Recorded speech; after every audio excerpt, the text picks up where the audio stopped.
Previously on the Resident Evil podcast. But the idea that once they settled on zombies, they kind of realized that just having them as the only enemy was not going to cut the mustard for the whole game. His T-virus isn't quite perfected yet, because if you remember, he says, yeah, I've achieved success, I've created it, this is September 1977, but it's not till January 1978 he says the T-virus is finally a success. If there's any moment that the law is going to break once and for all, it will be with the next remake, because the games that they're potentially covering, whether it's Code Veronica or Zero, will break the law to a point where you cannot justify it all being one canon anymore.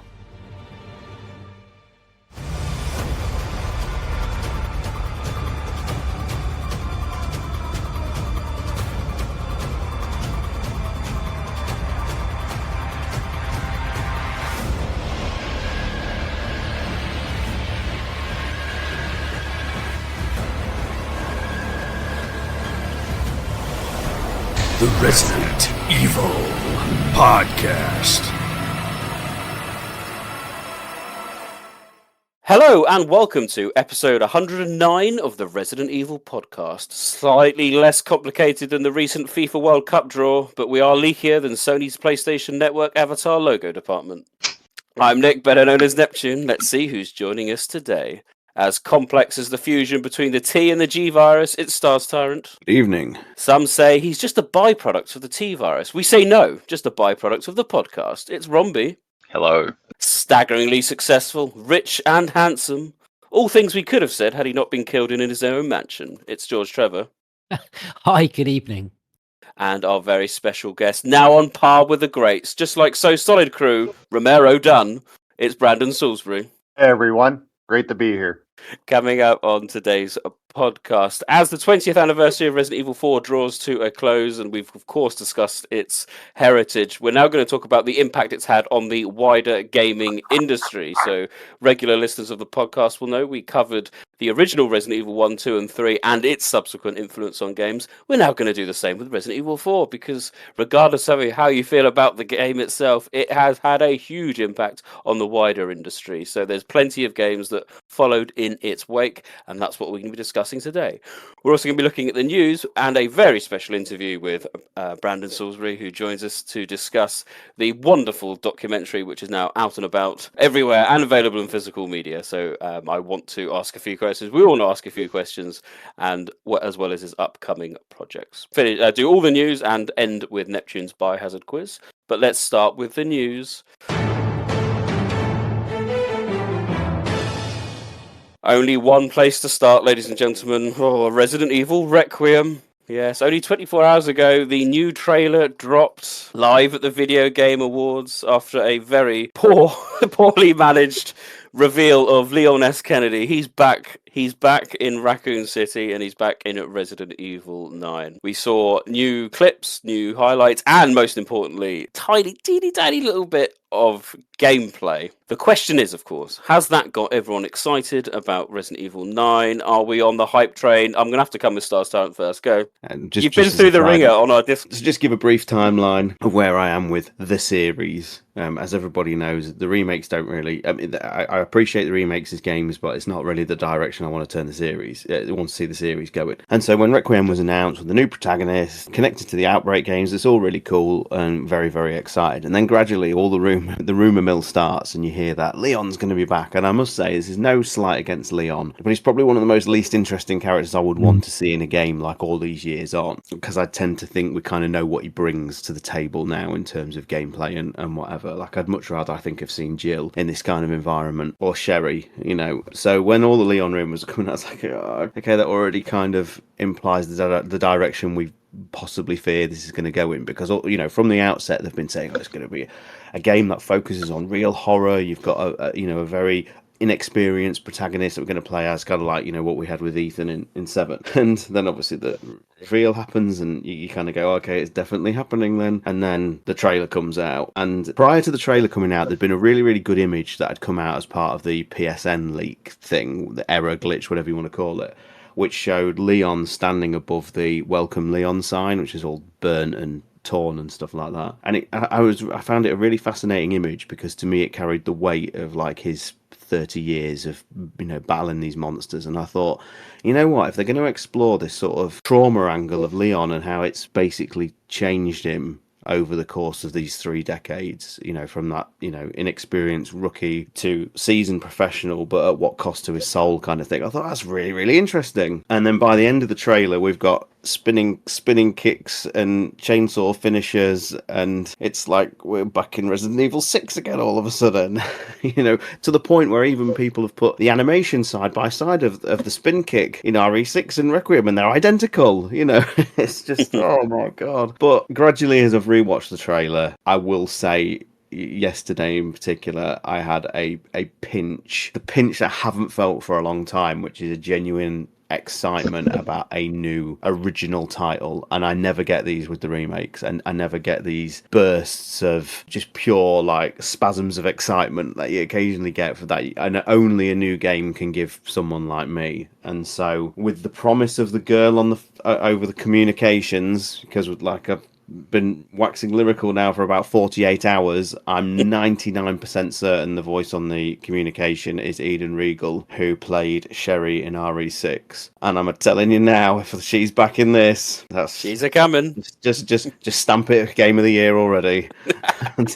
I'm telling you, they will, because it's so. I always have, as people have listened over the years, I always have these outlandish theories and expectations and things like that, and people always call me out for it on our Discord and stuff like that as being unrealistic, and I get it, I know it is, but just this once, have I got it right? Have I literally willed her into existence?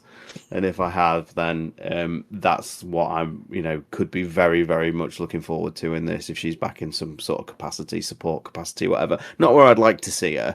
I'd like to see her front and centre, but at this point, I think as Resident Evil fans, we just have to take what we get with the legacy cast. And if they're going to be featured in any way, then it's a win for me. Still very much excited for it. A new title. We'll just have to see where the Leon gameplay goes, because it just looks chaotic. We're already dancing with chainsaws again, and I think it'll be the frequency. Yeah. How much of it is Leon focused? That we don't really know yet, and I think that's an important factor to consider. Yeah. George, where are you after the new trailer? Anything that excited? Big mansion. You can start pinpointing a lot of the storyline together, at least in the early stages. Looking like we're in a big kind of old hospital unit. We've got zombies. We've got themed doors. With themed keys. Is it there for you yet, or do you need to see a little bit more? You asked where am I? Where am I? I heard that Leon was going to be in it, and I've been so cold on this series, mostly because of the abysmal writing and we'll be discussing this. The move further and further away from survival horror. Paul Haddad played Leon with such heart. Man, in the original, and I won't go into detail. We can talk about this again. RE4 did that character such a disservice. Those wise guy one-liners. I was really hoping for something more from this character development, going back to Raccoon City, any references to Ada, so we could actually see some kind of development in that relationship. But does it sum it up that my first notification that he was going to be in this was a fucking advert? It was an advert for Porsche. That's how they were announcing it, and you just think, come on, where's the intelligence? Where the writing? And then it gets to the gameplay, and I'm trying to have an open mind. And obviously it's a very small snippet, but it was looked like a really impressive tech demo for the next generation Mortal Kombat game featuring Batman. Did you not? The way he got out of that car, I was really getting Batman vibes. I thought Batman was going to step out. Oh, I don't know. It's just going to, I am getting Resident Evil 6 vibes. It feels to me that, all the writers have left the building, and we're just going to get, not horror, an adventure game featuring monsters, with Raccoon City plastered over it, to appeal to the masses. Brandon, what about you? What's your take on this newest trailer? I think that this is my theory, that I think the game is going to be like, how like Parasite Eve, you could go from like location to location within an area, like different buildings and such. I think they're going to have that in this game. I don't think we're seeing everything so far. There's a sanitarium, there's a mansion, there's a hotel. I think we're going to be able to bounce around to different locations. Hence the reason Leon featured in a car, because I can't imagine doing this humongous product placement for 20 seconds of screen time. I feel like there's, the car is going to be used to travel from point to point, and who knows, probably going to be a car chase. I know this has nothing to do with my impressions, but I think everyone is kind of feeling the same way. Where I'll play it. I'm going to buy a PlayStation 5 just to play Requiem. I think it's an interesting game. I'm very interested to see where they're taking the story, but my heart lies in the original trilogy, and it always will. There's a few other games within the series I like, the two Outbreak games, for example, but my heart is way into like the first few years of the franchise. And, I played every Resident Evil game that I could. It's an interesting thing. I hadn't thought about that. Yes, if Porsche are in it quite a lot, that it'd be interesting to see if something like fast travel is a thing. I mean, from my point of view, I thought you could kind of pinpoint a few of the things. So I think the Wrenwood Hotel's the tutorial level. I think that where that'll get to grips with all the basics while showing the flashback, and then we'll have a mild cliffhanger. Then it'll go to Grace, opening sequence from the first trailer that we saw. Then it goes back to the hospital. Then we have what was the demo, and then that'll just expand upon that, and that's how it will go in. That seems to be the way I think it will. I think it will flag. I don't know, but yeah, I suppose there is a chance. Rob, what was your thinking behind the trailer? Anything that you like the look of? I'm still on the fence, and it's so crazy listening to everyone else here that Sean's happier than I would have thought he was too, based on what I first saw. But it's funny that I've seen such a interesting reaction to the community, and I don't feel indifferent, but I'm very uncertain. And this is not. I think you guys know me. I'm usually coming in and being like, "Oh, you haven't played it yet. Don't know what's great." But then when I see the gameplay at the end of that trailer, I'm just a little bit like, "Yeah, okay." So we're doing like a quasi Resident Evil 2 for Grace and a Resident Evil 4 for Leon. It's like, it's not what I was enjoying about the look of this game beforehand. It had like these horror elements, and you've decided that you want to do the actionification again. I'm like, And funnily enough, I've seen, you probably would have seen, there's a bunch of the interviews been going around, being quoted. Basically, it undermines that idea that when they were talking about Leon, they were like, oh, he doesn't fit for a horror element, blah, blah, blah, which is clearly true, knowing that they were going to reveal him as this seasoned veteran kind of thing, and doing that kind of back and forth. I don't know, maybe once we're actually playing the game, the actual balance will work, and that's what they're intending. Nakanishi talked about it being like a cold bath to a hot sauna, and the back and forth, going from action to tension, will somehow work. So I'm kind of curious more based on those comments to see if how it actually works. And obviously, putting Leon back to Raccoon City could still be interesting. I mean, what Sean said about that shot, there could be still some truth in that. We don't know yet. It depends on how the narrative's taken. His return to Raccoon City. I don't mind the product placement. Games have been doing that for bajillion years. I'm optimistic. I share your concern. I mean, we've for newer listeners, newer fans of this, we've been here before in terms of Leon's campaign is going to be the survival horror campaign, i.e. Resident Evil 6, and you're like, no, it's really not. If they're going the route of, it's going to be more action, I think you're right, Rob. I think that there has to be a careful balancing act. I think I've said a few times, Village was just the absolute limit for me in terms of what I like in terms of survival horror. I think that balanced it quite well. It was a little bit forced in Village. You suddenly lost all your weapons and you had to do little bits, that kind of thing. And even in Resident Evil 7, they had forced moments where you suddenly play as Mia and you didn't have quite as the inventory that you would expect at that point in the game. I think clever tactics like that can work well, and yes, you're right. The balancing needs. What you don't want to be is going, creepy, perhaps more old school survival horror, a bit like the Ashley section or something like that, and then you're playing that for half an hour as Grace, and then suddenly, bam, Alice through the window. Motorbike, and you're gonna go, whoa, where's that come from? You're like, why can't I have that machine gun? And the game becomes, you feel like all the struggles that Grace is going through is completely redundant because Leon's gonna just turn up with a MP5 and just destroy everyone.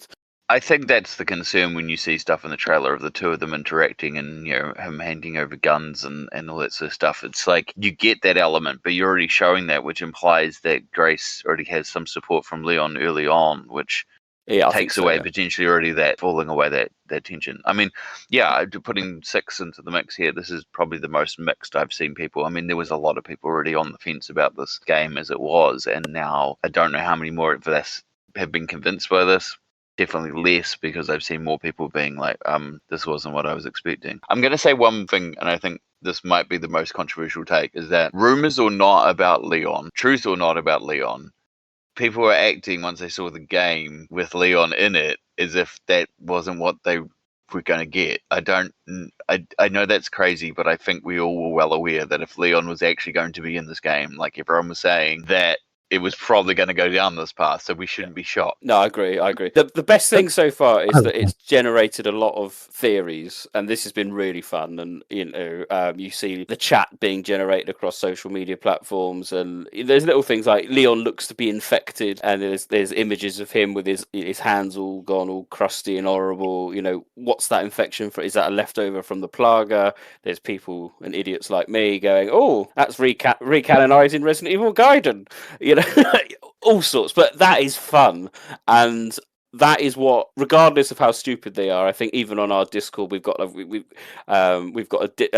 bingo card, ironically, has been drawn up as to all the crazy theories our members are talking about, and what could happen, crashed helicopters and cameos that are going to be, and all this. This is great. This is what I really like about a new original title. Let the theories run wild. Put the tinfoil hats on. Why not? Because it's harmless and it's fun, and that's the excitement of a new title, because you don't know what's going to happen. You fundamentally don't get this conversation with a remake, do you? No, it's going to be what's going to be cut. Yeah, or change. Yeah. Or change. It's not quite the same, is it? I don't know how prevalent it's going to be, so I don't want to just focus on this, but my heart sank during that gameplay when he immediately just comes out with that ridiculous one-liner. I wanted a second opinion. Second opinion, yeah. Whatever it was, and my heart sank, and I just thought of, again, I don't want to keep banging on about it. I swear this is the last time I'll say the word Silent Hill on this podcast. You won't, because we're talking about Silent Hill. Yeah. No, James reacts to lots of little things in the environment, little sighs or gruffs, or just kind of. Wouldn't you just rather that just to immerse you more, or am I? No, but you're forgetting this is Resident Evil 4 Leon who quips, and it's post Resident Evil 4 Leon, so he quips. Like, he's not even the remake one. He still makes comments. He's not as quippy as OG Leon, but he still makes comments. I mean, Stars says, and I always felt guilty for feeling this, but it was good to hear someone else say this as well, that I've always felt Leon to be such an uninteresting character post Resident Evil 2. So I just think there was so much more opportunity to have fleshed out that character, and if it wasn't for the one-liners, perhaps it would be replaced with more meaningful dialogue, so that we wouldn't feel that about him. Well, the problem is, I mean, in Degeneration, they did strip Leon of the one-liners, and that's why most people tend to refer to him as Captain Cardboard in that movie. He just doesn't even have any personality. He's just kind of there. I mean, one thing I will say is a positive that the remakes have done is I do think Nick's performance, certainly in the remake of 4, was a lot more traumaed and trauma-focused, that it made the one-liners almost like they were overcompensating for the fact that this has really fucked him up as a person. Whereas like Paul Mercier's or Leon was just quipping because he was basically a 007 in that game. Nick's version feels like he's doing it just to get... He's just like literally he's just throwing these little quips in because it's the only thing he can do to just hold his personality together. And if they push forward with that in this, and then when he maybe gets to explore the RPD again, the sort of facade really does peel back and you see this damaged shell of a human, then it could be a really interesting thing. And then I'd be totally on board with having him in this environment, because I think that would be great.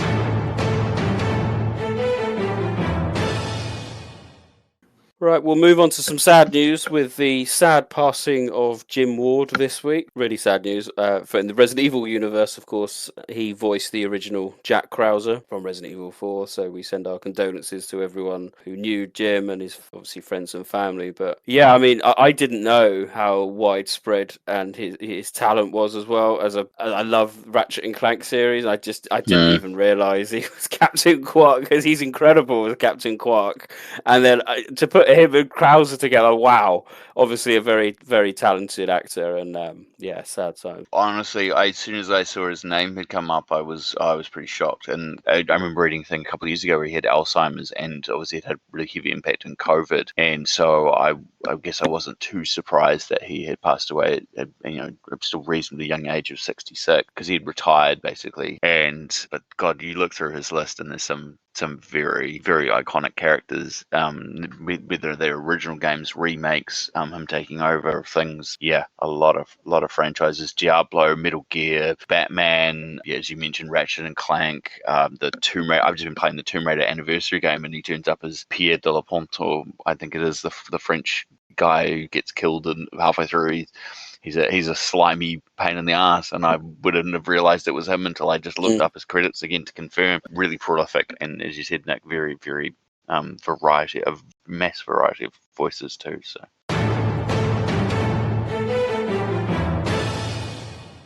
I suppose the final bit of news as well is obviously Resident Evil Survival Unit is out, and we have been playing it. We plan to do a little bit of a review probably in the next podcast.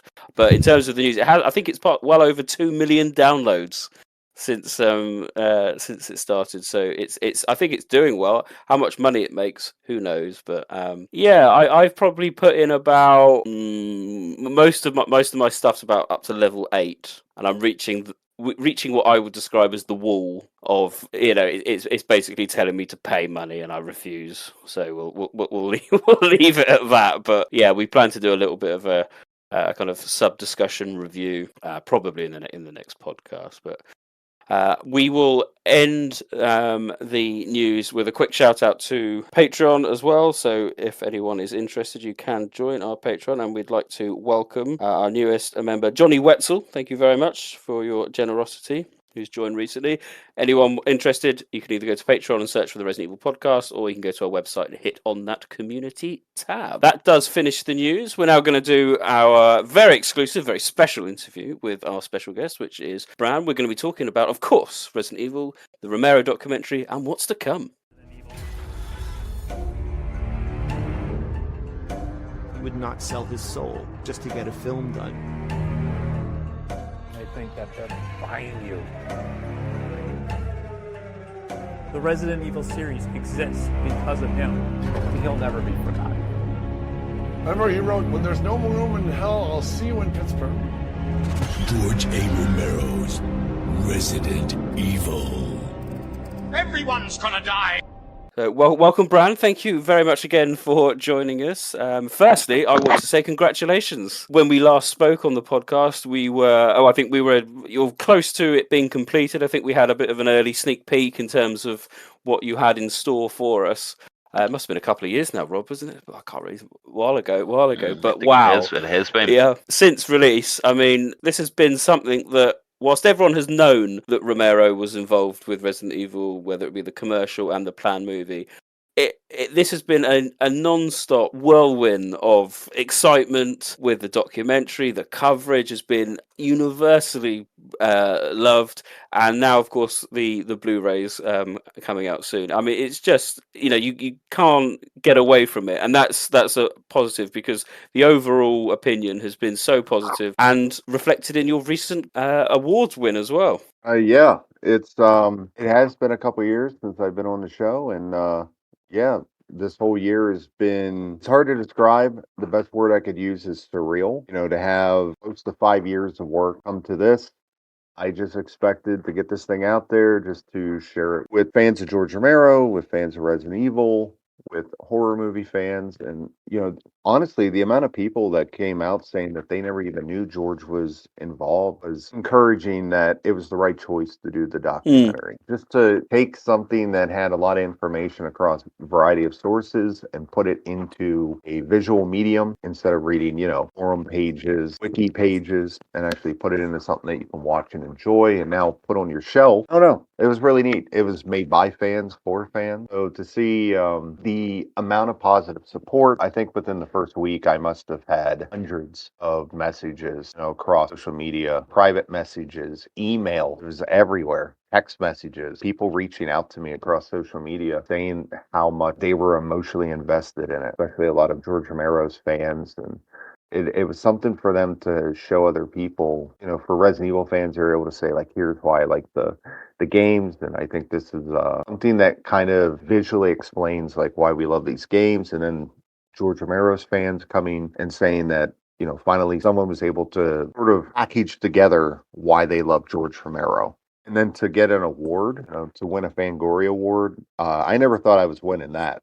We were up against In Search of Darkness, and that's sort of like the heavy hitter. I knew that would be an uphill battle, and sure enough, when I found out we won, I was just blown away. And then keep it under wrap for, I think it was like 3 months. Oh, really? Yeah, because I found out a couple days after the voting ended. I got a phone call. It was really funny because it was the editor-in-chief, Fangoria, and he's like, well, you can probably imagine why I'm calling you.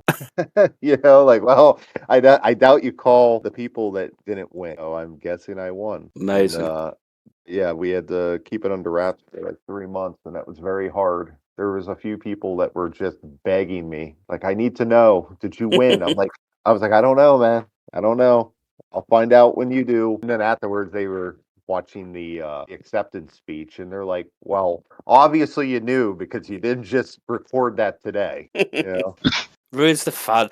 You mentioned the fans. I'm really intrigued because whilst I'm sure there's a big overlap between Resident Evil fans and George Romero fans, I'm sure there's not in some parts. And as you said, you would have attracted the attention of Resident Evil fans, but also Romero fans. I just wondered if there was a difference in the kind of reaction and the comments you got from the two kind of subsections of the fandom, and was there any differences between the between that feedback? I would say that it was pretty much the same kind of reactions. The people that were positive were overwhelmingly positive, and the people that were dismissive were usually the people that were only thinking of themselves, that they knew most or all the information, and didn't understand that not everyone is a hardcore fan. And for every person that would say, oh, I already knew all this, don't watch it because it offers nothing new, there was someone coming to me saying, I had no idea about half this information, or I didn't know George Romero was going to make a movie.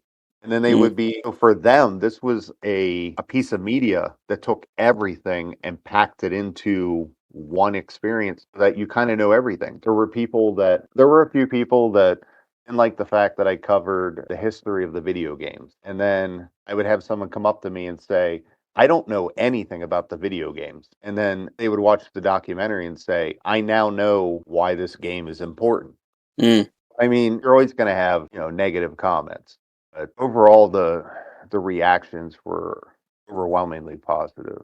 And as someone that 5 years ago didn't know where this thing would end up, and then to meet the people that I did, become friends with people that I never thought I'd ever become friends with, to have the opportunities that I do now, to win awards, and just to, I don't know, it's weird. It's very surreal. I've had people tell me I'm part of George's legacy. I've had people tell me I'm part of the Resident Evil franchise, and it's like, okay, slow the fuck down. I'm not really, I don't know, I get weirded out by those kind of comments.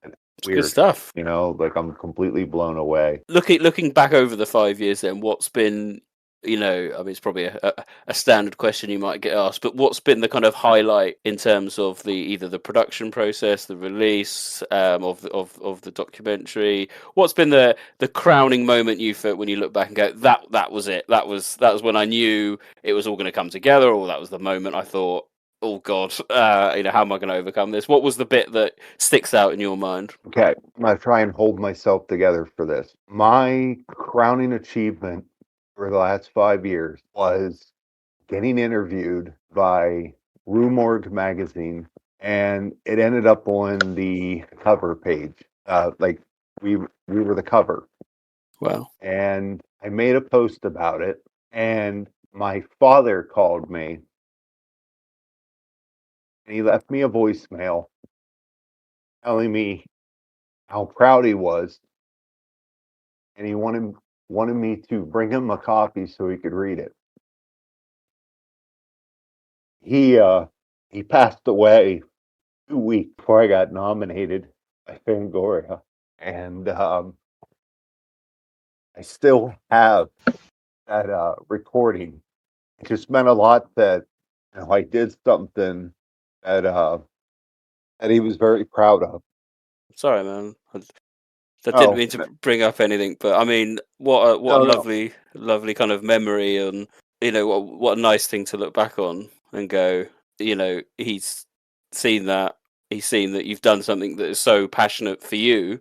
We can hear that now. We've heard it in the original interview and all the interviews that you've done since. We know how passionate you were, and that it's a simple want or need for to get that validation, if you like, from sometimes just your parents. It means more than anything anyone can bestow upon you, and that simple comment of "I'm proud of you." Yeah, I get that. I really get that, and you should be immensely proud of what you've done, and I'm sure you're.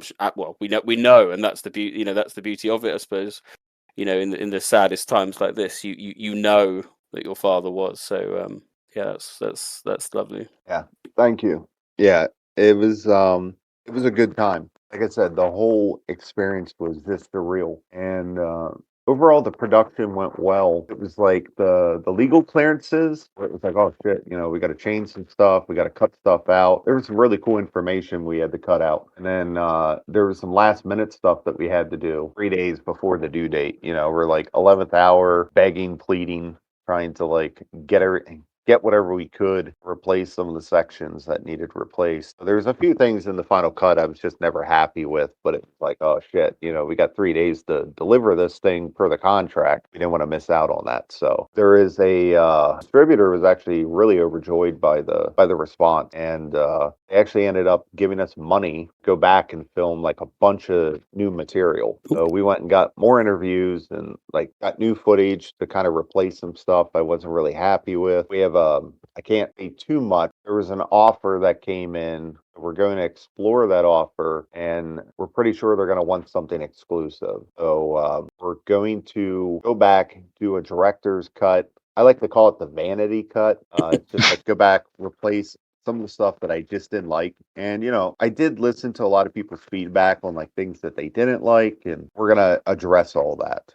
And I think like the biggest things that some people were disappointed with, which was actually something that was due to the legal process, was the areas surrounding the screenplays. When we would talk about like the contents and like just some of the material that we were using, how what was in the script, we had to cut out last minute, and we had like 3 days to replace it. So this year, with the additional funding, we were able to go back, get way more stuff, and then I'll be able to replace those sections and actually blow them out more. And then we're going to go back through and just fix up a few other things. That way, for people that were a little bit disappointed that say like a certain percentage of the movie didn't cover enough of George's script, well, now we're going to have like this much longer section. We'll really be able to go in, and it won't just be just audio. You'll actually see interviews with multiple people and different pieces of information, and kind of make it keep it popping a little bit, and get to see a little bit more thought put into it. So there'll be a director's cut at some point, probably after the holidays. Here we'll start finally working on it. We got a little bit sidetracked with finishing Whistle to the Maples, which was an original film that we shot last year. And then that one had Charlie Kraslovsky, who's the original Chris Redfield from Resident Evil 1. So now we can focus on the director's cut and get that thing out of here. I think I mentioned earlier you've just recently made, as I think the last week or so, the Blu-ray version of your documentary is available. The limited edition version that comes with a nice artwork and slipcover, that sold out ridiculously quick. Annoyingly quick, I'm going to say, Brad. Annoyingly quick. I personally was not quick enough to get it, but I snapped up the standard version as soon as I was like, I can't believe it. But that is available to purchase. How many's left of the standard? Because that was going down quickly as well. Let me find out. 153. Is that only wow? Yep, and the limited edition, that was like a couple hours that was It sold was out. ridiculous. Yeah. I saw it advert. I saw you posted it, and I looked at it before work. I thought, oh yeah, I'll sort that out. And I was annoyed because it had the number on it as well, and I thought, oh, that'll be okay. And then, but I think by the time I checked it again, gone. I went, what? Okay, so I did not even know it was coming out that day. Okay. So how I found out was the artist that did the artwork for the slipcase tagged me in an Instagram post. And then I'm like, what the fuck is this? And I'm like, this thing is gorgeous. And then I'm reading, I'm like, oh, this is for Vinegar Syndrome. And then I'm like looking around, I'm like going to the Vinegar Syndrome website and I had to scroll down. I'm like, holy shit. I click on it, and I think by then there's only like 750 copies left. I was like, oh crap, let me get my credit card. I'll buy a copy. And I wanted to buy multiple, and it's there like telling me like 1 copy per customer. I was like, I'm the director. I can only get 1 copy. Yeah, there were people messaging me after it sold out. They're like, bro, can you give me a copy? I'm like, I barely got a copy. I don't get free anything. I had to buy my own movie. But yeah, there were people like begging me, and they're like, I gotta have that slipcase edition. I'm like, I barely got one. But there's people asking me to keep an eye out. Like, hey, if you see one, could you pick one up? I'll pay you. Whatever it is. Damn. That's a good feeling too when there's people that are like, yeah, I'll pay anything. Just get me a copy of that slipcase. I suspect by the time this podcast comes out, it would the Blu-ray would have already sold out. If not, it's available at the moment on the Vinegar Syndrome of the website. I think I think what it is it's this batch, and then eventually they might do another batch of the standard release. But yeah, they only do it in like amounts, and then that's until it sells out, and then we'll look at it and say like, hey, how many more do we want to make? You'd hope with the demand, yeah, exactly, that it'll continue to sell if it's been selling that well. Yeah, that artwork's amazing. It's a gorgeous piece of artwork. I love the cover of it, but I love the back cover even more. The back cover, like I want to get that from the artist, just a digital version, so I can go print it and actually print. Yeah. Like at the typewriter, it has like one of the hazmat soldiers from the documentary, like the all white suit, the gas mask, and he's like holding up a match. And it's George's script in the typewriter, and that's on fire. I was like, oh my God, that thing is, I mean, it's like that there could have been like the cover itself. I think that just defines the theme of the documentary. This idea of, beautiful work. Right. Is there I think we also mentioned as well, coming up, you've teased the your new kind of film with Charlie as well. Is there anything else you want to end this part of the podcast on? All your future plans outside of the documentary? Yeah. So Whistle to the Maples. The trailer premiered today at the Horror Game Awards, which by the time this airs will be long gone. Trailer will be available elsewhere. But we actually did a partnership with Residents of Evil.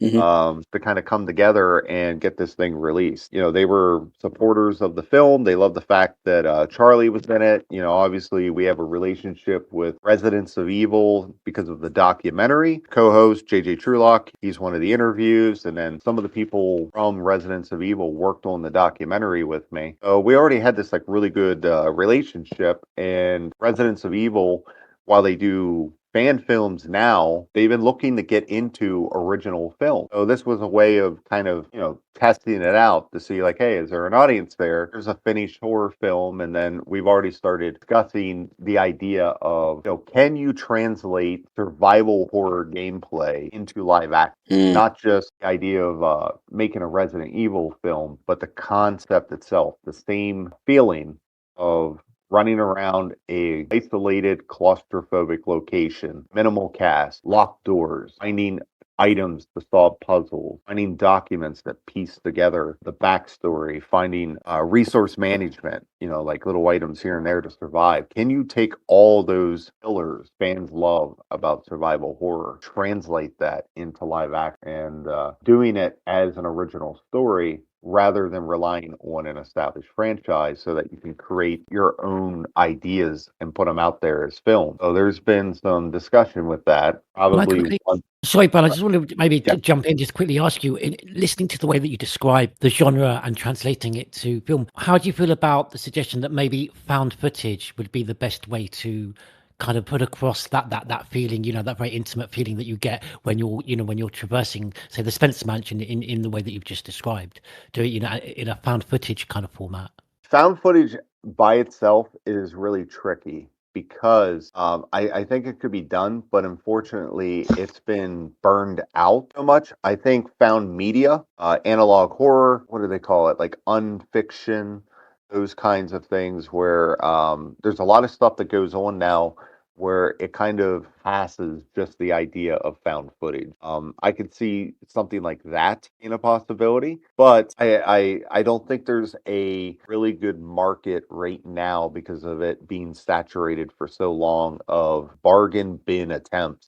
There's really only a handful of really good found footage movies. I think the battle is more so to market it and get people interested. That is an option. The problem is a lot of times it comes down to looking very cheap.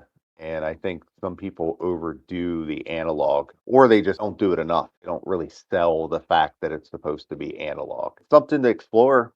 There's always a possibility that could be one release. I pitched several ideas for potential future project where it would be like a lot of survival horror fans that actually have film skills coming together and making these original films so that fans can get something new, but also get that familiarity so they can become satisfied. I love Resident Evil. I love Silent Hill. I love Alone in the Dark, but the franchises have been going on for so long that sometimes, just like the discussion about Requiem, start questioning like, okay, is this for me? When you've been a fan for 30 years, mutates into something that you eventually just have to question whether the newest entry is really made for you, or is it made for the next generation of fans? So I think there's an audience out there that would crave some sort of movie that caters to the classic survival horror formula, and it gives them something else to do that wouldn't just be a video game, but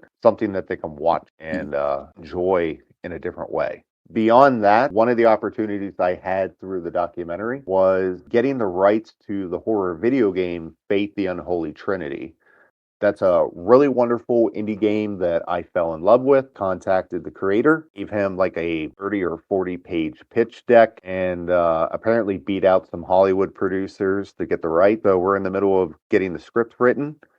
I've been really taking my time on that. I keep getting pulled away to work on like Whistle to the Maples and the director's cut of the documentary. So, but I'm getting back to it here. We're gonna get the script written, get that approved by the creator, and then there'll probably be a little bit more traction on it here in 2026 to finally get it made. So no signs of slowing down, eh? After the last 5 years, you've got a lot going on. I think that's fair to say. Yeah, I'm usually accused of working too hard. Someone just told me yesterday, they're like, you don't stand still, do you? I'm like, nope. Well, plenty to look forward to then. Absolutely. Thank you so much for that. That's been fascinating, an insight, and thank you for your time. Thank you. We now turn our attention to the main discussion feature. We're looking at the classic Resident Evil 4, but more importantly, we're looking at what games it influenced thereafter. Forget everything you think you know about Resident Evil. I'm under the President's order to rescue you. My father? Oh my god! What's going on? Don't worry, Ashley. I'm coming for you. Vayan por detrás. Evil has evolved. Resident Evil 4 for Nintendo GameCube. Rated M for mature. Only from Capcom.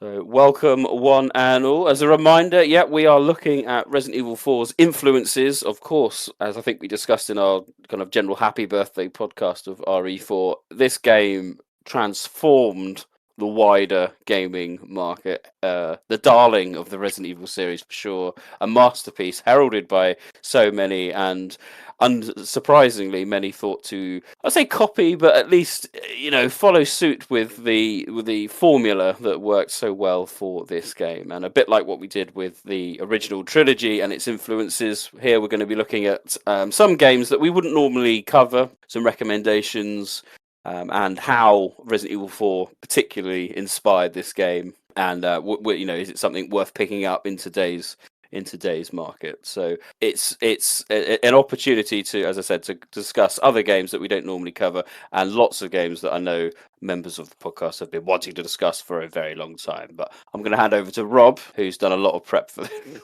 Man, this is not like the topic conversation we had on the OG trilogy and the very clear impacts. I mean, the impact of this game, particularly in the industry, is massive. I mean, unlike that first generation, the second generation of titles from Resident Evil 4, this change is massively wider in scope. And if we were actually to pin down the impact of the game, we could either just categorically state the massive impact it had to the entire industry and say, yep, thanks for joining us, we'll be back with the next episode. Or we could literally spend hours upon hours breaking down all the details of so many games across all sorts of genres, not just horror ones, and we probably still wouldn't cover it all. It's going to be a bit of a ramble here, so stick with me. I'll try and summarize so we aren't here for like 17 hours and like 6 episodes, because honestly, we could go down that path. So in order to look forward, we need to go back to where we were in the last episode, which was looking at gaming as a whole. 3D environments and action gameplay with cameras behind the character wasn't greatly uncommon. But when you play a lot of these games from the past, they're kind of like rooted in a particular design concept around that 3D. So even the year that the original Resident Evil came out, you had things like Tomb Raider and Super Mario 64, and they're both 3D games, but they both fundamentally just run very differently, right? Like they're both designed around particular 3D controls, cameras, and gameplay to match. So Tomb Raider is very blocky, it's very specific. Mario's got a very loose camera, but it's kind of unwieldy. It kind of follows you around loosely and kind of gets stuck in corners sometimes. Depending on who you talk to, I'd argue both of these are pretty playable today, though they are somewhat rudimentary by today's standards. The process forward started moving games into bespoke designs in that 3D space. So any games you basically played between 1996 and 2004 fell mostly to the creation of a 3D gameplay that was generally simple and focused only specifically to that title or franchise. So it's not to say there wasn't 3D gaming, but it's so rudimentary in comparison. So Resident Evil 4's genius was the snappy reaction of an over-the-shoulder viewpoint and its mixture of responsive gameplay that wasn't like anything else before it. I have to be accurate, Resident Evil 4 wasn't the first game to ever sport an over-the-shoulder viewpoint. A lot of people say this, it's not true. There are games that have elements of that, like if you play Splinter Cell or Conker's Bad Fur Day or Operation Windback on the Nintendo 64. Even Silent Hill 4 has a third-person over-the-shoulder section in it, but it has cameras for galore. It has a first person, it has fixed cameras, it has all sorts. Only under specific context, these things had like specific gameplay in that design. So a particular point, a particular reason, a certain section of gameplay, a particular weapon type. The most interesting cases of things before Resident Evil 4 that are worth mentioning, though, would be Namco's Kill Switch, which came out in 2003, Midway's PsyOps in 2004, and Ubisoft's Cold Fear, which arrived about 2 months after Resident Evil 4. And those are 3 things that I really think we'll end up coming back to. Cold Fear is particularly interesting because it intersects survival horror gaming at a time that so well that it combines both fixed angles, moving cameras, and an over-the-shoulder system all into one game. It's developed by the same people who made Alone in the Dark and New Nightmare, and it's probably the true swan song of the era. And after Resident Evil 4, well, aside from Resident Evil 4 itself, and I think we'll come back to it as an actual game to look at. At its core, Resident Evil 4's design was like other 3D games before, a bespoke response to the gameplay design its team thought of. But there's just something about it that clearly worked, that everyone followed its example. And when you look at it, it seems really simple now because of how common it is that it should have seemed to have happened sooner. I mean, even now, the interesting thing I noticed while researching some of these games and reminding myself of this is that some of the conjecture you find about this. I mean, there are people out there that do make the fairly bold statement about how not important Resident Evil 4 was in comparison to something like Kill Switch's cover mechanics. But I can clearly see, not to make this sound like a gatekeeping thing, but I think it comes from a perspective of people who probably weren't there to see the change before and after, because I think it was a literal game changer. It's interesting you mentioned Kill Switch, Rob, because Cliffy B back in the day cites both Kill Switch and Resident Evil 4 as being the 2 biggest influences on Gears of War. I remember he actually said they took the over-the-shoulder camera for the shooting mechanics and the cover system from Kill Switch to make, and then hybridized it to make Gears of War. I mean, in theory, that is exactly correct. Like, Kill Switch is fundamentally quite a clunky cover system, but it's because it was really its first of its type. It is kind of one of those funny things where, like, a lot of games took that cover dynamic. I mean, aside from Gears of War, Uncharted also took it, a bunch of others, but they also all cited Resident Evil 4 also as an influence the same way, which is pretty crazy to think. So yeah, definitely.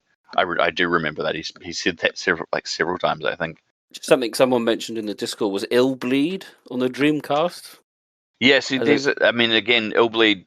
This is to say, again, not something that is a new, like the Resident Evil 4 in 2005 somehow reinvented something. But there, again, it's you go back to them and they're rudimentary versions of those things or elements of them.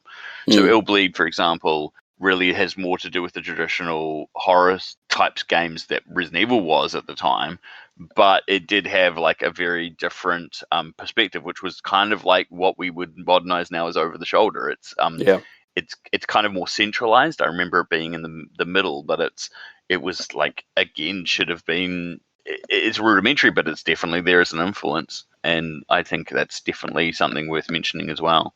I think the key thing to consider here is like what Rob's trying to say is like, Resident Evil 4 may not have been the first example of this over-the-shoulder system and whatnot, but it's the one that was recognized by the industry as being the most impactful title that did it, and thus everything after that kind of cites. History remembers RE4 as being the kind of genesis of this kind of game, which is why it's held so high within the industry. I think also, and I 100% agree with that, and the reason why I think is that I think that for the most part, the gameplay of Resident Evil 4 arrived fully formed.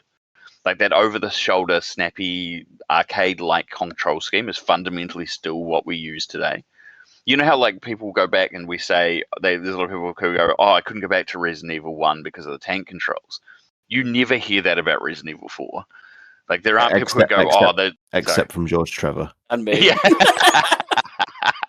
But fundamentally, you know what I mean. Like the gameplay still, you can pick it up today, and it'll still play as it did in 2005. Yet it isn't feel of a particular time, mostly because games still fundamentally play the same way. They still have like an over-the-shoulder, snappy response. Yeah, I think that probably lies to it. Just the fact that it became the industry standard because it was already pretty well formed. It's not to say there hasn't been iteration. Obviously, like in the OG Resident Evil 4, you can't move and shoot, and lots of these games now allow you to do that. And there's other little tweaks because these things always do to get iterized. But fundamentally, it's so solidly formed on its original release that I think it just was that thing that people took note of. Yeah. Because like Kill Switch, as I said, quite clunky. Cold Fear has that mixed camera. Psyops has a third-person camera that is just a wild mess. It just so happens that a lot of the environments are so small that the camera ends up settling over the camera behind the person. So like that's the reason why these games get mentioned a lot. And Illbleed as well is a perfect example of something I didn't actually write down but was well aware of. Like it just fundamentally, it plays very differently, but it has that same style. It just doesn't have the snappy responsiveness that Resident Evil 4 does. And of course, if you keep digging along online, of course, there's all these people that say this. I mean, like, as for all the people that say otherwise, that it wasn't a literal game changer. There are plenty of people and plenty of organizations and plenty of Game of the Year lists and plenty of like games of the century kind of conversations that tell you how important this game was. It always makes top 10 lists. It always has an impact, and I think that kind of speaks for itself. I actually picked up the 4 remake on PC today because I didn't actually own it on PC, and it's heavily discounted in the Steam sort of winter sales at the minute. I think it's like 13 quid, so it's well worth picking up. And I just gave the Mercenaries a quick blast this evening just before we recorded, and like Remake 4 plays really, really well. But having just played Separate Ways on the PS2 for the Separate Ways podcast we did, it's amazing how much. Like they fundamentally changed it up from the original, and not quite for the better for me personally. I'm not bringing this into a remake versus OG debate, but that original game, that GameCube version specifically, is just so responsive, so snappy, so precise. And I was actually like reading a bit of a discourse about this, about how, despite the fact that it like influenced the entire industry, RE4 still did something different, and I'd never considered this before until someone showed it in a video that I saw this weekend, which was when you hit aim on Resident Evil 4 on the GameCube, the camera stays planted behind Leon, but his arm and the aiming laser moves independently to the camera. And I think that's what gives it that unique feel even now. You know how, like, most over-the-shoulder games, like, when you move the crosshair, the entire field of view moves because the crosshair stays in the middle. Leon's arms actually move with the laser, but the camera stays planted, and I think that is one of the reasons why I still think it plays phenomenally well, because it's so unique in itself, as much as it also influenced this entire industry. There's something so special about how Mikami and his team did it in that game that I still feel is unique in spite of what it influenced. And I just, like, this is why it's timeless. It's why it's a timeless video game. It was, I don't know what kind of magic juice Mikami and his team drunk when they made that game, but fucking hell, I mean, it is astounding. You can criticize it as much as you want as an RE title, but you cannot understate its impact and influence. And just as a polished title, like you said, it came fully formed. There's games today that don't have that level of polish that RE4 did 20 years ago. It was 100%. It's something special. And that is something I want when we get to some of these titles that we're going to talk about. I think we can put in the context of like what ones improved, what ones met on par, and what ones didn't, because I think that's worth it. I've written a real ramble again. You're gonna have to stick with me for a couple of minutes, but I'm just going to point this stuff out, and you guys can yell out if you think of anything else afterwards. Okay, but I was going to say you can see this influence on so many genres and so many games, and I've tried to list as many things as I can think of, but stick with me on this. Okay, so you can see the impact on things as wide as the re-release of Metal Gear Solid 3 Subsistence and its new camera angle over the release the year prior, which is now much closer to over the shoulder than the following Metal Gear games took and ran with into full OTS. Gears of War, of course, as Sean alluded to, Cliff Bleszinski name-checked the game.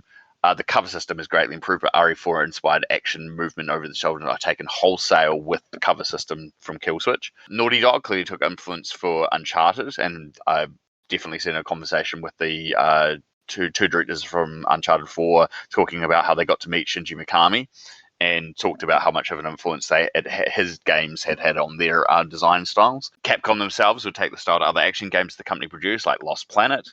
You could list games from all over the place. Sony's studios constantly love using it, from the modern God of War and Horizon titles, Returnal, Ghosts franchise.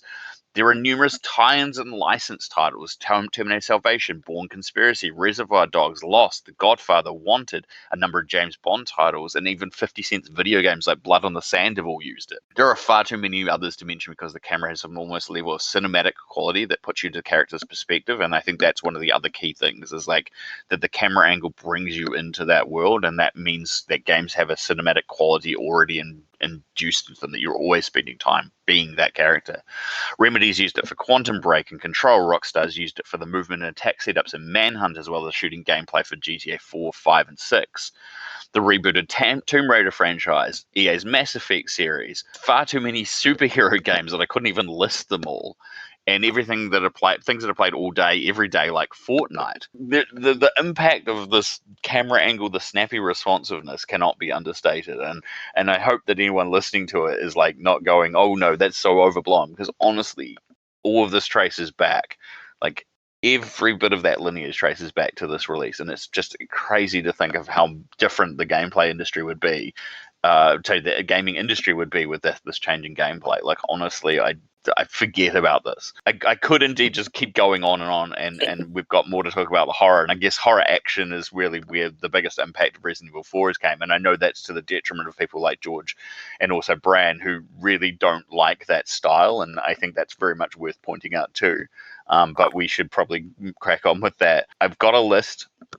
It's not as big of a list as last time. It's not also supposed to be exhaustive. We probably missed titles, especially with the size and impact of Resident Evil 4's gameplay design. If you hear any we've missed, please put them on the Discord, because we're not flawless. I'm sure we've forgotten things, and we haven't got no particular order this time because we're just bouncing around in this because, god damn, there's so many games. Absolutely. No, thanks, Rob. So yeah, I mean, you mentioned there. I've mentioned before a lot with Resident Evil 4 is that I rate it as a game. Going back to it this year's been an experience. I said I'm not a massive fan of the survival action style, but you can, as I said, you can appreciate what it's brought. Bram, where do you sit? I think Rob's kind of teased your opinion a little bit there of Resident Evil 4's impact, but I was wondering, from in your own words, when you played it and the subsequent games, and where do you see RE4's action and how you played it? I remember enjoying the beginning sections of Resident Evil 4. Like, I liked the village area. I thought the new mechanics were interesting. The idea that you can actually aim at different body parts, that was something that I always wanted to do in the original games. I thought it'd be, I didn't realize that as the game went on, it got even more ridiculous. And I found the lack of backstory, like these little individual stories. I don't remember there being that much, if anything, and it just felt like it was like a very linear game. It just keeps throwing waves of enemies at you, and it started to get very boring. I think the game is way too long for the lack of variety, and I don't know. I felt like Resident Evil 4 was sort of like the beginning of the end for me with the franchise. For what I It just wasn't your fell in- style, yeah. well, I fell in love with Resident Evil for a very particular type of game. And it's sort of no different than all the fans right now that complain about Survival Unit, saying, this isn't Resident Evil, why is it this type of game? Or you could even look at fans that look at Resident Evil 7. How many said, I hate this game, it doesn't feel like Resident Evil to me? Like, yeah, how do you think some of us feel that started with the original games, and then we don't get that anymore? Literally, we will never get that type of game with Resident Evil as the title ever again. I mean, I'm not going to jump into it before George Trevor, but I think you, GT, and Nick to a certain degree, because Nick's not a fan of the OG Resident Evil 4 either, to a general sense. Like, I think Sean and I were probably more the opposite end, where we went, oh, this is a different gameplay. I kind of still gelled with it, but I do miss the original style for sure. Like, I don't think I can deny that. I don't think Sean would either. But yeah, I definitely know there was quite a big split, and what you're saying isn't. I wish it was more controversial than it was. But there's definitely a fan base split out there over Resident Evil 4. There's parts of Resident Evil 4 that I absolutely love. I love the Verdugo. Yep. Oh yeah. I'm gonna butcher these names, by the way, but I thought that entire sequence was awesome. I love that boss fight. I loved the whole village battle. I thought that was interesting. Like, you have this entire area, and it was probably one of the best boss fights that I ever went through in Resident Evil, because there's no set goal. It's just, here is this entire village. You can go into all these different buildings and rooms. Good luck surviving for X amount of minutes. And they just keep throwing waves at you, and you can do all these different things within that environment to try and survive. I thought that was a pretty cool idea, and it makes me wish more Resident Evil games were like that, because I do think back to like some of the boss fights in the early games, and they are kind of boring. Like, for example, fighting Plant 42. It's a fucking plant in the center of the room, and it just hits acid at you. That's it.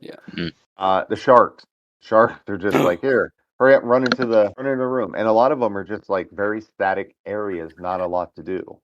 And that continued even in Resident Evil 2. How many were just, here's a boss monster in a hallway, fight it. So there were elements in Resident Evil 4 where I did see more interesting boss fights and more interesting scenarios within the game itself on how you combat enemies and can use your environment and various skills and stuff to your advantage. And sometimes you had more than one tactic available to you in order to beat the enemy. So that really, really cool. And I loved some of the gameplay mechanics. The gameplay style influenced all these other games. I think there's games that took the mechanics from Resident Evil 4 and applied them to become better horror games than what Resident Evil 4 was. GT, you were going to say something on the same line? Sorry. before. No, I just wanted yeah, to. no, because I'm not going to turn this into like just a bashing of RE4, because obviously it's as much as I want to. Its influence clearly, is unarguable. Just my issue, and listening to Brand now, I mean, literally, it's just like listening to myself, but with a cooler voice. But I couldn't agree more. My issue really was, for me, many of the games on the list that we're going to come to, it's like you're chasing mainstream appeal, but in doing so, those games, they're abandoning the features that Brad and me, while we came to the series in the first place, the features that that made those games so impactful, as a survival horror experience. You look at the RPD and the Spencer Mansion, the two main, it's all with horror more than any genre. It's very much about the building that you're in, and those are the two main buildings, for me, that make the series. For me, traversing Spencer Mansion RPD, what just made it so engaging, but we talk about, Brand says going back 30 years. What those games, why remake and the original of 3 and games that have those mechanics, what for me has such a lasting emotional impact was the time it took for me, to explore the Spencer Mansion and the RPD at my own pace, and my own choice of direction. I know, obviously, and Rombie, you've pointed this out before, that a lot of these games that I think are more open world, not linear, are actually more linear than you think. It's just well hidden, with locked doors and things like that. But still, not chapter after chapter after chapter being forced down that path, with many of the areas locked behind me. And so I used the word before, I build up an intimacy, with the game world around me, and that's then how I then become invested in the plot and the cast of characters. So that when so I want to be excited by the trailer for Requiem, but I just it's been left so cold. So yeah, it makes for fantastic gameplay, but I just don't think it lends itself at all well to survival horror, which is why I think that the PS3 and Xbox 360 era is almost like a lost era for survival horror. Should we move on to the first kind of series that I think's worthwhile talking about? And the obvious influence remains Silent Hill, which is almost seen as almost the sister to Resident Evil from Konami. This was the era, of course, that saw the end of, I believe, Team Silent. My knowledge is not the best, and it was transferred out to other developers. And so we had, during this kind of period, Silent Hill Homecoming, Downpour, and Shattered Memories, which was PS2 and the Wii. I just want to start because I am unashamedly a massive, massive fan of Silent Hill Shattered Memories, specifically on the Wii. I may have mentioned this before in previous podcasts, I can't recall, but I cannot tell you, when I first picked up Shattered Memories on the Wii, it was, I must have got it for like £10, which is a bargain these days. And a second-hand shop, I thought, oh, okay, let's try that. And I'd heard it as a kind of reimagining of the first game, and I didn't really know what to expect. And Shattered Memories, in my opinion, is one of those one-and-done games. I think because a lot of the tension stems from the fact that you don't quite know what's going on, and once you've worked out a few of the little quirks, like you're not really gonna, I don't think you get attacked in the overworld and things like that. Yeah, it's only really in that, and then it turns into a bit of a running game more than anything else. I thought it was genuinely one of my favourite all-time gaming experiences, and I don't use that lightly. I thought it was phenomenal. I thought it was petrifying, the constant running through the areas, trying to escape through what today you would say the yellow paint rooms and whatnot. The use of the Wii remote was inspired. I'd never seen anything like that. Being able to use it almost like a mobile phone, and putting like using the microphone or whatever it was, and putting the voice, the speaker to your ear.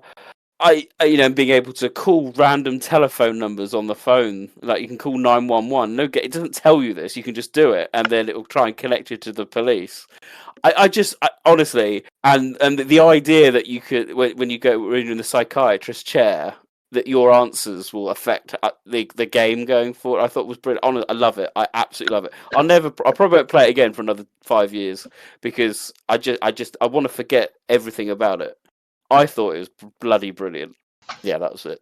I just wanted to put that on record about how much I love Shattered Memories. I haven't played the PS2 version, but the Wii version I thought was just sensational.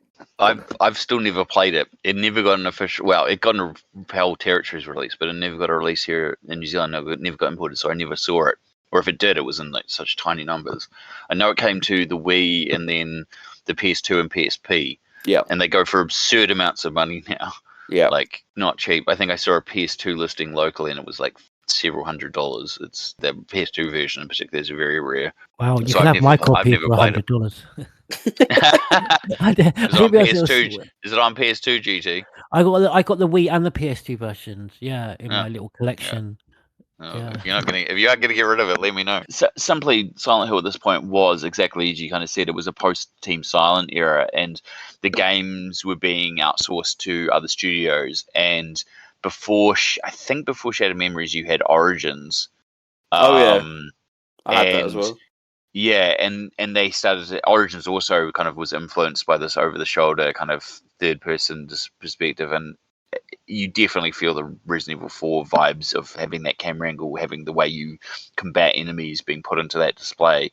And so Shattered Memories was just obviously an extension of that same idea. Different gameplay style, very much so, especially focused around the Wii version, which was the original version, which obviously impacted by the Wii remote. But clearly, like that I think it's probably, I haven't played it, so I can't really speak to it. You can clearly, but you know what the gameplay style is like, and how close do you feel like that goes to, especially the Wii edition of Resident Evil 4, I guess, is probably the closest comparison. There's not a lot. There's no combat per se in it, from what I remember. It's just running. When the kind of alarms go off, or whatever, that their version of the alarms, and the whole world freezes over. You've just got to run to get the hell out of there. There's very little direct combat, so most of the time it's the kind of camera angle as you're running. But I did something. There's in it. There's the ability to look behind you. I can't remember what button it is, which I used a lot, because that is you got these kind of zombie-like running creatures, great, whatever they are, and they're chasing you, and you kind of end up in a maze almost. You can only go through a particular way, and you can see them chasing you at 100 miles an hour, and you got to try and hide in a cupboard or something, and then run, and they're screaming after you. So it's kind of got that element, but yeah, there's not a lot of combat involved. I'd say probably something like Homecoming is probably a little bit closer to the mark in terms of the the similarities. But George, would you say Homecoming was a better horror experience than 4? Because I know you're a big fan of Homecoming and Downfall. Yeah, see, I've been thinking about this because generally speaking, I just feel that this over-the-shoulder perspective lends itself, obviously far more to an action-orientated gameplay. Yeah, I'd agree. Yeah. And that's why, for me, you lose a lot of the horror, and a lot of these games just become not horror games, but adventure games with monsters in them. But then there are exceptions. We'll get some, Dead Space, and for me, my view on Homecoming and Downpour is slightly skewed because they were the first Silent Hill games I played. So I just, coming from a time when I was disconnected for the same reason as Bram was from the series, I pick up Homecoming, and I thought it was outstanding. Silent Hill fans will scream at me. Obviously, I've come to find that there are far better psychological horrors within Silent Hill series. Sorry, the question was, is it? Yes, it does feel far more like a horror game because you have this very unnerving, uneasy feeling during Homecoming, particularly at the beginning. You have like this unreliable narrator. You're not quite sure. I mean, the sound design as well, which is separate, obviously helps, but it does. But I think that simply comes from the fact that it still keeps quite a slow pace, unnerving atmosphere, and unlike a lot of these games, doesn't find itself being pulled more, although it is obviously one of the more action orientated Silent Hill games. It still has that, because of that survival horror kind of atmosphere and feel to it. How do you feel it does it though, in terms of like, do you think it does it successfully? Because I would agree entirely with your comment that this over-the-shoulder angle, if you like, and the construction of Resident Evil 4 lends itself to, as you said, and as Brand says, being able to pick off particular limbs makes it a lot easier. Whereas in the original games, you just hit and hope. How does it work with Silent Hill then, in terms of, it may be slower pace, but does that? I found Homecoming quite clunky and dull compared when I played it, and equally I've got Silent Hill Downpour, even playing it in 3D didn't particularly enhance my viewing, my gaming pleasure. Visually, I think it's quite nice, but I felt both those games, because I think Shattered Memories is a little bit different, just because it is more of a running game. I felt both Homecoming, Downpour felt very, very dated, even when they came out. That's my take. Yeah. I think one way I think Downpour and Homecoming do it is, unlike a lot of those games that found themselves being so influenced by the drop of the survival horror mechanics and the extra focus on action, is that a lot of those games, throw so much combat at you. Brown was mentioning this, whereas with Downpour and Homecoming, you get, for example, what you get in Remake and the older games, where that kind of that full sanctuary that you don't get in a lot of these games post Resident Evil 4, where you're running through the dangers of Arkley Forest, and Chris is like, make for that mansion, but then the sanctuary's not there. You actually find almost more dangers in the mansion than outside. In the earlier Resident Evil games in Raccoon City, that main dash at the beginning of RE2, hordes of zombies coming at you, and you make for the sanctuary of the RPD, but then that again, just all the horrors within there. So there's that kind of full sanctuary. Whereas you look at the remake of Resident Evil 2, that initial section is like a 30-second dash, with no jeopardy at all. And you get that in Homecoming and Downpour, where so that's how I see it. That it certainly retained a lot of the horror. I think it's summed up in, like I say, those two opening sections of the original Resident Evil 2, and then the remake. For me, Homecoming's gameplay is absolutely diabolically bad. It's just not a very well controlled game. It fundamentally goes for that over the shoulder thing, which they started in Origins, and somehow makes it worse. Which I thought Origins was okay, but like fundamentally the combat is clunky, the responsiveness is clunky, like the gameplay was subpar for Homecoming. It really was bad. I don't know. Like, they took the concept of going, well, we have to make sure we try and balance the horror, as GT's correctly stating. But they then decided to make a protagonist be, I think, was he ex-military, ex-army?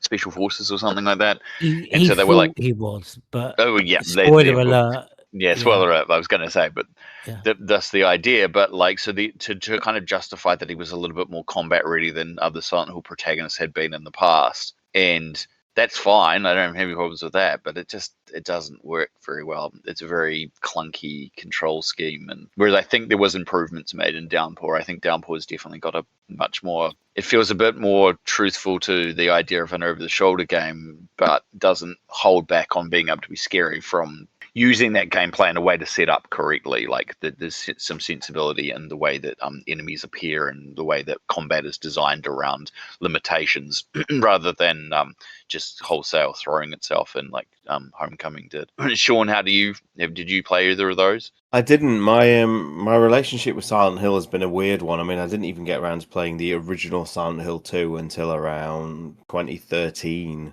Oh wow. It's a series I've enjoyed when I've played it, but I've never really dipped into it too much. I should have done. I mean, like, I sit here now having to shamefully tell you guys I've never played Silent Hill 3. I'm sorry. Wow. I'm sorry. So likewise, with not even playing the core trilogy, the Team Silent games, and even I extend that to the Room as well. I've not played any of the modern games for Silent Hill at all. Not even Shattered Memories, not Downpour or. But you have played F and the remake of Silent Hill 2 remake. Oh yeah. Yeah, I have bought Silent Hill F this year and played it and loved it. So there you go. It tells me I should have been sticking with it for the entire time. Sean, what you say about Silent Hill 3 is ironic, because the only reason I have played Silent Hill 3, the original, is because of you. It probably felt like 2 weeks' time you invested in teaching me how to do emulation. Well, I literally came to I'm only able to play all of the original Silent Hill games and got this massive passion for the originals. Yeah, no, thank you, Sean, because of that time you took. Unfortunately, that the majority of these games are probably only even acquirable through piracy and sailing on the seven seas. Some of them, yeah. Brand, did you play Homecoming or Downpour at all? I did not play Homecoming. I did play Downpour. I actually got really excited by it because of some of the new innovations they were doing with the series. Because I had gotten burnt out on Silent Hill because games were just ripping off Silent Hill 2 over and over. And I was always a fan of Silent Hill 1. And I still am. The only Silent Hill game I still own is the original Silent Hill 1. Love that game. I loved Silent Hill 2 when it came out. I loved Silent Hill 3 when it came out. And then it just started going downhill because I started realizing that the games were just ripping off Silent Hill 2. Downpour I thought was interesting that they wanted to bring in a water element where like rain is in danger. They had it's like the weird orb that would follow you around, and I think it was like stripping pieces off of you the closer it would get. I liked the gameplay, the camera angle. Interesting thing, because we're talking about the influences of Resident Evil 4. I think part of the problem with Downpour is that it's not trying to be influenced by Resident Evil 4. It's sort of like a Xerox. It's a copy of a copy. It was mimicking Alan Wake, which was mimicking Resident Evil 4. And so you have this, now you have like, two degrees of separation where it away from it. And I like some of the ideas behind it, but the thing that I hated most about Downpour was one, where it was just a retread of Silent Hill 2. And the second thing is the enemies. I think they sucked. The enemies were very uninspired. They were just people, just like, oh, look, more people attacking you. You think about Silent Hill 2 and the unique designs that they had for that and the thought that they had actually put into it. And there were some enemies in some of the other games that I thought, man, those are actually really intriguing ideas for enemies. I think, honestly, I would have much preferred they just reused all the enemies from Silent Hill 1 for Downpour and the enemies they ended up doing. I would have much rather just fought giant insects and a fucking lizard that its head splits in half, rather than something so boring as, it was kind of like, it was like how the enemies in Resident Evil 5 were mostly the same thing. It's like, what's the easiest thing that we can use? Oh, we have this humanoid model we can use. Okay, let's do variations of that. Again, great ideas, and some of the execution was really good. I even like the fact that there was side quests. I was like, oh yeah, that's a way of adding replayability right there. There's some great side quests and Easter eggs in that game. I wanted to quickly add for anyone that doesn't know about Downpours, the fact that you do get, unlike a lot of these games, you get a genuine open world, because that's always been my complaint about, the linearity of Resident Evil 4 and the games that followed. I don't know if you agree, Brand, really large, within those quests, huge open world section. You can do any of those quests in any order that you like. And you got to go back, if I remember correctly, you could try and go back and finish some of those side quests. I think that would have been great for something like Resident Evil 4, where you could kind of go back and forth into different areas and complete different tasks and go back and, reopen rooms you couldn't open before because you finally found the right key. That would have been cool. They tried to add some of that to the full remake, but it probably was a bit, I don't want to say half-assed. Half-assed isn't right, because I think it was fine. There just wasn't a lot of it. There's some of it, but not a lot. And I agree. I definitely agree. Yeah, that's basically everything I wanted to point out. I do remember when Downpour came out, the focus was on how much it ripped off Alan Wake's gameplay. I mean, having the raininess, having that wet raininess probably was like the first indicator. But yeah, very valid point about Alan Wake. Very much. Nice segue into it. If anyone wants to talk about the Alan Wake series. Yeah, Alan Wake's a real interesting one because, like, I think the design brief for that really changed over time, and the original design concept I think was pretty loose from Remedy about what Alan Wake was going to be, and they obviously had this whole inspiration from books and so forth, and they really with the ride elements and so forth, very Stephen King and other horror writers. But then I think when they looked at the gameplay elements, they definitely went with the over-the-shoulder element, and we want to make something that's kind of uniquely moody. And I think Alan Wake really, it's such a weird combo because it has this like slow-paced horror elements, but it also has some arcadey weirdness. I don't know how best to describe that. Like, if I don't know if any of the rest of you have played it, but Yeah, almost like it's like got a Dead weird Aim. balance between the two. I was going to say I love Alan Wake, more so Alan Wake 2, because the first game I really struggled with it because it's painfully linear, and specifically, you know, actually has chapters, you know, and it's almost, you know, kind of designed around like the novel structure. It's funny you mentioned the moody nature of it, because that's what I knew there was, that kind of that atmosphere which I love, and there was so much in it that really gets me. So I just kind of almost put that to one side and kind of pursued the game that I knew was in there that I would love, but at the same time really felt quite restricted and frustrated by the linearity of it. But what I think almost another game that kind of reminded me of that was seriously Resident Evil Dead Aim, where you kind of have that flip with the first person combat. Not that you get that with Alan Wake, but just that you're right, it's very moody, very slow paced, but the combat in itself is very action orientated. So yeah, it's a very weird blend, and until you play it, it's kind of not easy to describe. When you play it, you'll kind of understand what I'm trying to imply, and I think you've got it, GT, as well. Like, when you've played it, you kind of have this weird feeling where it's like a very linear, very slow-paced, very methodical game in some respects. A lot of walking around woods and a lot of exploring and trying to find out what the mystery of what's going on. But then when the gameplay actually kicks in for action, it's very responsive and very quick and very action-focused in short, sharp bursts. And I think that's what makes it appealing. I still haven't played the second one. I've got a copy of it, and I need to play it because I was late. I was a bit like Dar's Silent Hill games. I didn't play Alan Wake until the remastered version came out. I think I played maybe 5 minutes of it on an Xbox, my mate's Xbox 360, and was like, oh yeah, this is quite good. I'll pick this up at some point, and just never did.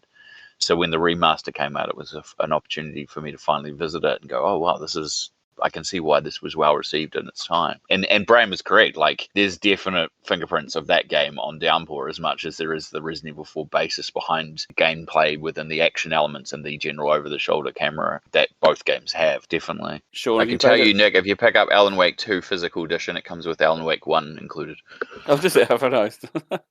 We've already mentioned it, though. Another one of your favourites, George, Dead Space. That I remember owning and playing Dead Space 1 on PS3, and that the opening part especially I felt was very reminiscent, certainly with the camera angle, particularly of how that worked. Now, George, did you think that worked? Is that another game you think actually worked better? I mean, that was still quite action heavy, but certainly slower pace than Resident Evil 4. It's interesting because the more, with each installment of Dead Space becoming more and more like Resident Evil 4 and focusing more on the action, it became more and more egregious to the fans. But again, I think it's interesting because it's one of those exceptions where, you know, I'll complain about the over-the-shoulder camera focusing on the action and just taking away the horror experience. But I think, like, particularly like Silent Hill Downpour, you still get that very slow-paced, very dense atmosphere. The sound design is incredible. I mean, it's interesting because if you kind of listen to what Glenn Schofield, how he talks about what he wanted to bring into that game, I think, well, surely a first-person perspective would have suited that more and would have kind of enhanced those elements and the horror even more so. But then I think, obviously with the perspective that they do go with, you kind of, that works its way into the, you know, the limb smashing and, you know, the stomping on the floor to get the bonuses. Personally, I think I would like to have seen a Dead Space played in first person. Yeah, I think it speaks to the atmosphere and the sound design that it kind of almost gets away with it. It does obviously feel very, very much like a survival horror, particularly the remake. The remake is absolutely incredible. GT's right in the sense that as the game franchise went on, the popularity essentially became its own demise in some respects because they doubled down on what they thought would work. And I mean, I think the sequel's really good. I think Dead Space 2 is great. I honestly love that game. But 3, they decided to do co-op particularly, and they set it in, let's say, brighter environments, shall we say, GT, with snowstorms, and, you know, it kind of started to lose what those elements of the dark, dreary horror was of the first 2. And yeah, I get it on some levels because they didn't want to repeat themselves. Yeah, but they also kind of went beyond what I wouldn't say it's the writing per se, although the writing is obviously part of it. I think it's just EA's ambitions for how big that thing blew up, and all of a sudden they just wanted more, and they tried to turn it into this multimedia thing that was, you know, side games and animated franchise stuff, and I think it just blew up so quickly that when it wasn't what people were expecting, it kind of died as quickly as it blew up. I think for me, I only mentioned the writing because, you know, I could get more with Resident Evil 4 it's not just about the over the shoulder perspective. If it wasn't for, we talked about it before, the kind of the James Bondy type narrative, whereas Dead Space, it's almost quite grounded. It's that kind of we've seen it before with Alien and all these sorts of kind of science fiction. So and this rescue mission. So it's Anthony Johnson, isn't it? His writing,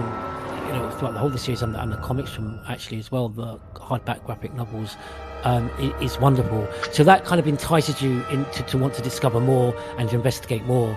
So, and also again, Dead Space didn't feel quite as linear as some of these other games. Again, I think almost in just trying to chasing mass appeal and mainstream appeal, they just lost a lot of the elements that kind of really made these such atmospheric and kind of emotionally lasting games. And that's something that obviously you can attest to. They really doubled down for that remake, because they went in the bits that you went and travel between chapters, you can now traverse. Yeah. Which is a great way to make a remake. Like, I think that was one of the things that people really, really talked a lot about. I don't know if Sean, Nick, you got anything about Dead Space, either of you? Funny enough, I've never played either of them. Any of them. I only played about an hour of Dead Space 1 and didn't like it. Really? Yeah. It is, I would say, on this list of games that clearly has inspiration from Resident Evil 4, this is one of the strongest. Yeah, like their gameplay design, over the shoulder, like concept of like the sort of like feel of it was what they were wanting. They wanted that snappy responsiveness. They wanted an action with horror, and I'm with GT on this. I think the horror elements of Dead Space, particularly Dead Space 1, are stronger than the horror elements of Resident Evil 4. I think it's one of the few games on this list I would definitely say took a run with that sort of style and went, we can make something different out of this. And you get into this horror of like these creatures and the panic. It creates that same panic tension that Resident Evil 4's opening scene does, but keeps it to a high tension throughout most of that damn game. And I think that might be one of the best games on this list still. I'll be quick. I'll be quick so the other guys can come on the games that they're more experienced with. But do you think that's, Rombie, because kind of Dead Space isn't scared to also be very quiet when you're doing a lot of that exploration? So in between, well, they're not combat sequences, but in between kind of the combat encounters, it is very quiet often. Whereas a lot of these games in Resident Evil 4, it's very, it's very noisy and big explosions and extended action sequences. Well, there's always stuff going on. Yeah, I'd agree with that. It takes one of those elements that I think makes some of the earlier survival horror games work really well, which is that you have this time between what is chaos and madness and what is calm. I mean, we see it in the original Resident Evils when you get a chance to go to a save room, or there's bits where you're just exploring and solving puzzles, which a lot of the more modern Resident Evil games take for granted in a lot of ways. Not to say that they don't have their own moments of this at times, but yeah, more often, especially Resident Evil 4 in particular, was very much a lot of, once the game started, it was starting and you kept running. And Dead Space takes those moments. It definitely has gauntlets. It has some pretty wackadoo sections. I don't think I really was a big fan of the shooting the cannon meteor thing, and there's some zero-G stuff that was a bit janky in the original. But generally across the board, it's a pretty solid game. And it's a shame the remake didn't do as well as it did. Like that's probably the biggest shame. I haven't finished it. I definitely have played it, but it's good. It's a shame that it hasn't done to the expectations, that we won't see a revival of the brand, I think, any further at this stage, unless someone talks it into existence. Very quickly then, I didn't particularly enjoy it. There was the Callisto Protocol, wasn't there? There was Glenn Schofield's kind of Dead Space reenactment. Which kind of reimagining whatever you want to talk about. It still shares the DNA. I mean, in theory, we should be talking about it the same way Bram was talking about Downpour Xeroxing of Resident Evil 4 via Alan Wake, that this is basically the Callisto Protocol is Dead Space via Resident Evil 4. Like, it's very much got, it's pretty obvious its influences on its sleeve, regardless of the fact that the creators involved, and also much like the Dead Space remake, it did not do particularly well. No. I bought a copy dirt cheap. Like, was basically being given away. Still haven't played it either, and so it's on my list of stuff to play one day, but I don't know when I'll get around to it. But it was dirt cheap. It's relentlessly mundane. There's an episode quote if ever I've heard one, Nick.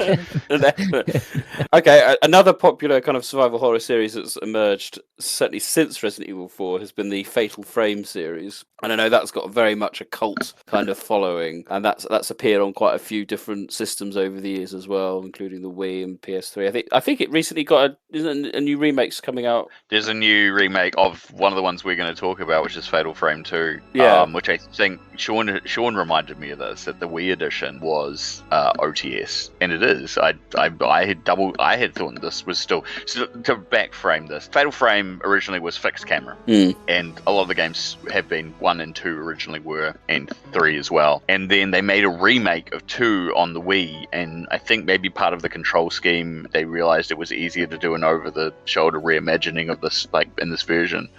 And so there's, still first-person elements because obviously part of it is taking photos, but there's predominantly the moving and exploring and checking environments in that version is done in third person. And since then, 4, 5, this remake have all been OTS games, and they definitely still wear that same idea of like, this can work for a horror game. The environment and the noise and the tension can be ranched up by what you don't see and what you can only hear and what you think is there and isn't there, and I have a soft spot for the originals. I remember playing them, but I found them, I don't want to say relentlessly hard. Hard's not the right thing, but the fixed camera things were a bit clunky. Like they were their own worst enemies in a lot of ways, and I haven't played any of these in OTS, but I suspect that's only to its improvement. Sean, have you played that Wii edition of 2? No, I actually don't own it. I've only got the original Xbox version. But I'll tell you what, I did 4 or 5 or any of the others. Sorry, Sean. I haven't. No, I've only played the first 2 Fatal Frames. We talked about, you've just mentioned how when the Wii came out, it sort of reimagined Fatal Frame 2 with an over-the-shoulder viewpoint, and then I've just been literally reminded during this conversation now, if I say the words "chop till you drop," will you know what I'm talking about?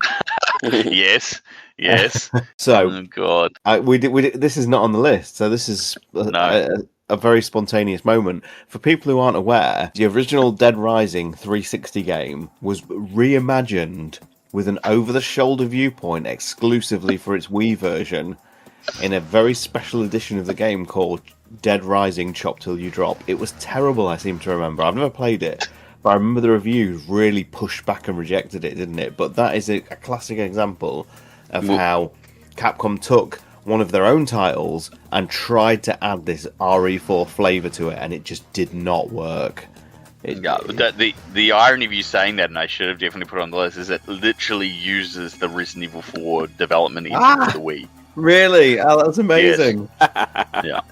So, yeah, how we forgot to put that on the list until now. I like I say, I've got no insight into this. Like, why did it not work then as an over-the-shoulder game? Did they try and bolt on pointless motion controls, or?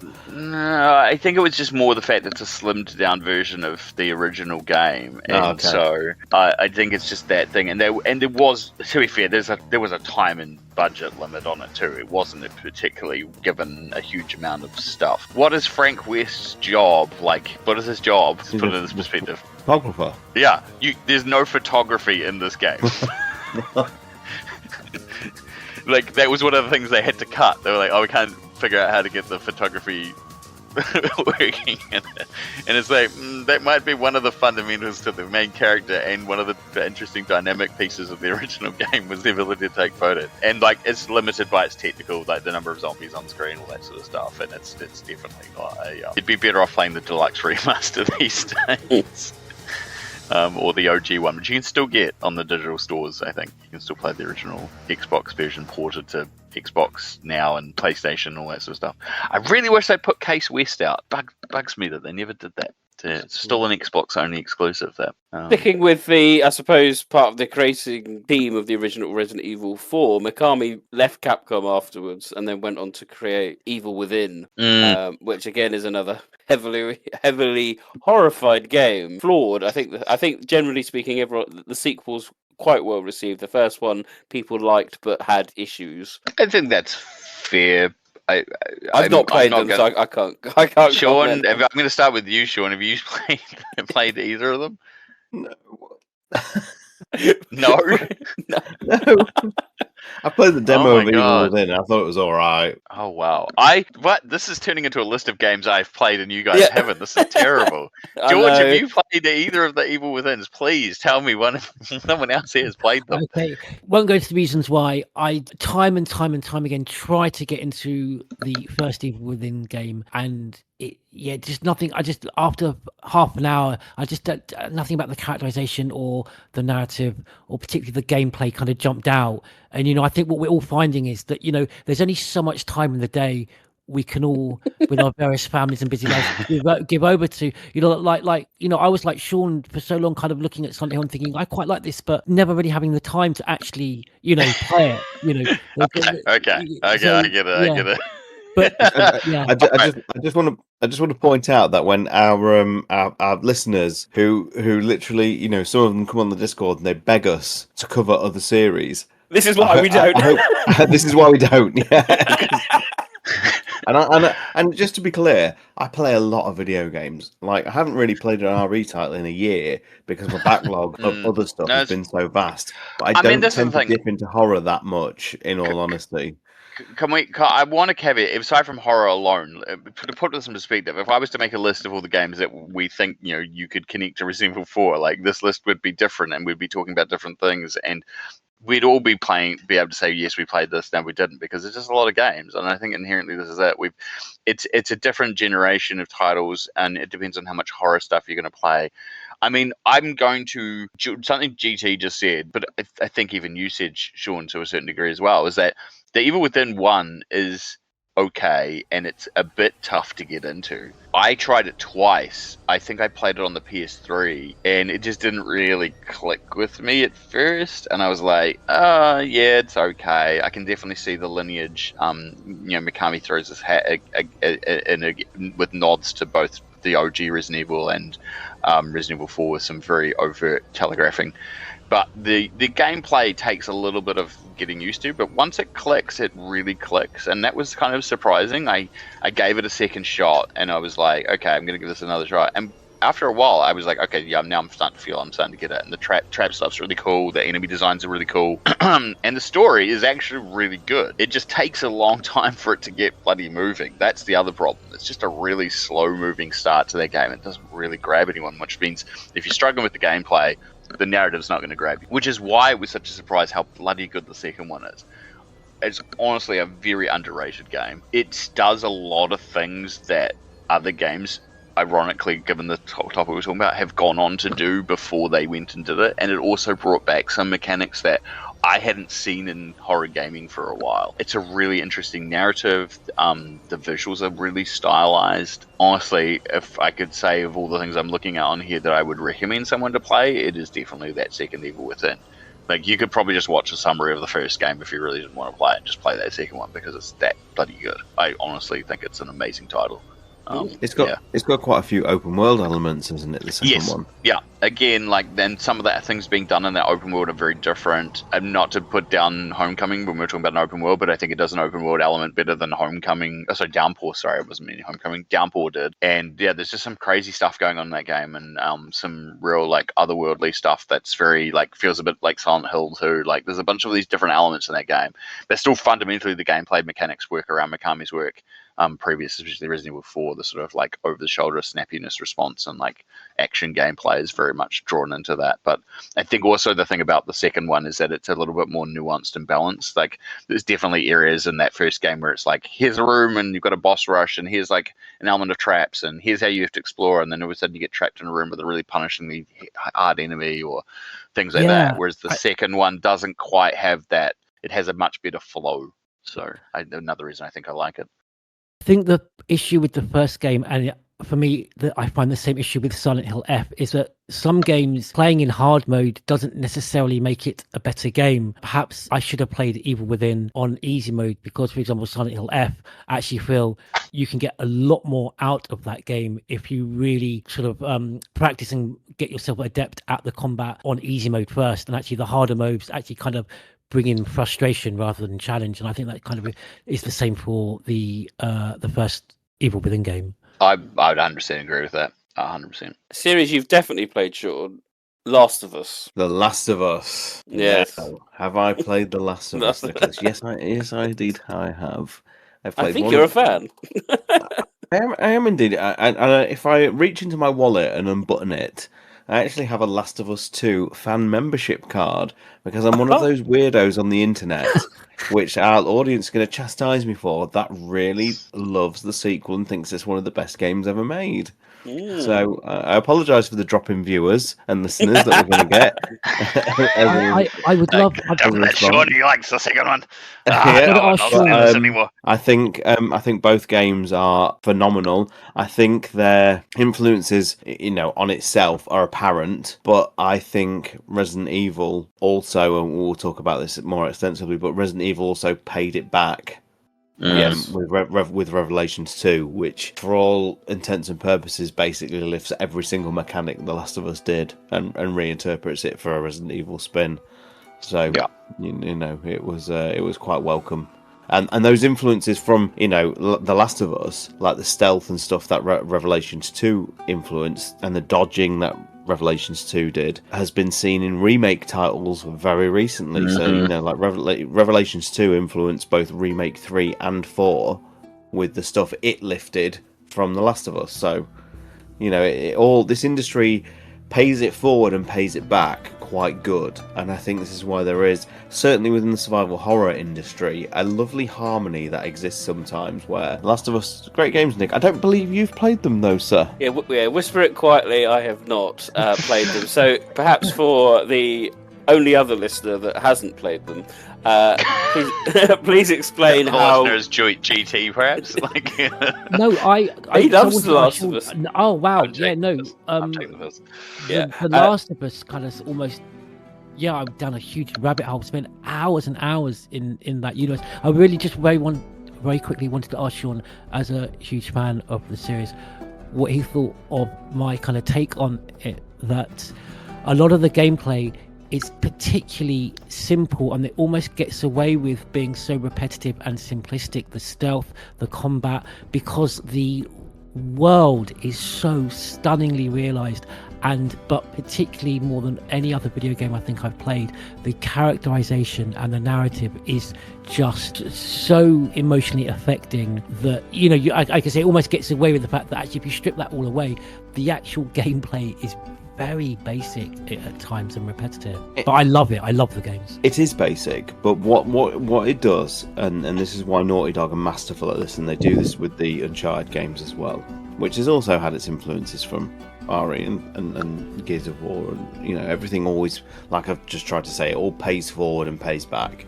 at various times. But the reason why The Last of Us works is because it remembers, I think, what Resident Evil 4 did really well, and that it's a series, certainly the first one, to some extent the second one, but The Last of Us is built on a series of set pieces which are built on very addictive gameplay loops. And what it does is, very early on, it establishes that this is how the game plays. This is you go into a room and there is a environmental challenge in that there's clickers here, there's human characters there, and you've got to negotiate this landscape however you want. For the most part, you can go for a stealthy approach, you can go for an all guns blazing approach, but it presents you with an environmental challenge, which is the enemies and certain palette puzzles, which I know everybody loathes to talk about, and things like that. But it does it really, really well, and it's a very addictive gameplay loop, and that's what Resident Evil 4 did extremely well, and this is why I think Naughty Dog are very good at embracing those kind of things. It's like, by the time you finish the Last of Us game, you've probably fought 100 clickers, but every time you fought one, it's really good fun, because it remembers it's still a video game, ultimately. But in between those video game moments, you have some of the best acting, the best cutscene direction, and the best storytelling you've seen in a video game in the last 15 years. Yeah. It's just so exceptionally well told, and even all those people who hate the sequel, who hate the direction the story went in, you cannot tell me it wasn't exceptionally acted, exceptionally directed. It was made on a phenomenal level, and all The Last of Us Part 2 does is build on everything the first game did, except it has some of the best shooting mechanics ever seen in a video game, and it just, again, is a series of set pieces that builds and builds and builds. It's never boring, and The Last of Us Part 2 is a 20-hour, 25-hour video game, and it's never once boring. It's repetitive, I'll admit it, but gameplay loops are repetitive in their nature, and as long as you just maintain that fun for the duration, it doesn't matter if it's repetitive. I played the Pragmata demo last night because it launched with the Game Awards, and I've already seen certain people say it's a really boring video game because once you've done the first sort of hacking thing, you've realised what the game's about. I played it for like 25 minutes and was never bored throughout because the gameplay loop that Capcom have built appeals to my boomer brain, if you like, where gameplay loops were a thing. Because in the 80s, the 90s, we didn't have branching massive storytelling things in video games. You had gameplay loops. Streets of Rage, if everyone's played the side-scrolling beating up Streets of Rage, is a gameplay loop. And The Last of Us is a gameplay loop. It's the same thing repeated over like a 90-minute, 20-hour, however long your video game is, but as long as it always maintains its fun, that's what's crucial. And that's what RE4 did. It created a gameplay loop that to some people will be repetitive, but if you dial into it and you find it fun, then it's great. Last of Us did that. Last of Us takes it up a notch because of its storytelling, which is industry best. It is worth saying. That's amazing what you've just said. That you're absolutely right. You've sort of taught me something about myself. But yeah, because I grew up I joke we both used to have Amstrads. I think one of the Absolutely, only yeah. I know that has one. But yeah, I grew up on that era. You're right with those repetitive loops that were so addictive and enjoyable. Yeah, you're spot on. I didn't even realise. Yeah, thank you, Sean. That was great to listen to you. I want to come back to a point which I made in the intro, the long-winded intro, which feels like 3 hours ago, which is the cinematic quality of putting the camera behind character only invokes more when you've got the sort of narrative storytelling that The Last of Us does. Environmental, character conversations, situational. And so I think that's the one thing that, like, if you took that element has been elevated, and games since have continued to copy, is to involve that kind of like not just conversational thing, though that's obviously part of it as well, and obviously Naughty Dog as well continued to do that in their Uncharted games that came after Last of Us and whatever games they continue to do, I suspect. But it's just the fact that obviously like having that angle and having that gameplay moments allows you to be involved, as I said, with it being that character, and that brings you and draws you into the world that exists and makes you feel better connected. And I think again that's one of those things that this angle, and particularly the impact of Resident Evil 4 had on a lot of these games and across all these genres, was the fact that you had the cinematic character drawn in kind of viewpoint that put you in their shoes. We've got a few more games left, Rob. Was that I want to go back to Cold Fear because we skipped over it. Cold Fear is a crazy game. I can't recommend it as an amazingly good game, but it's definitely, like, as I said, it was like the end of its era, and it's weird because you have fixed person, you have moving or fixed cameras, you have moving camera, and you have this over the shoulder thing. It's pretty clunky. It came out a few months after. I've always surmised, I've never seen the evidence that maybe the over the shoulder thing was added after they saw the original reveal of Resident Evil 4, which was about a year before it came out. So I think it was the Captivate event in late January or early Feb of 04.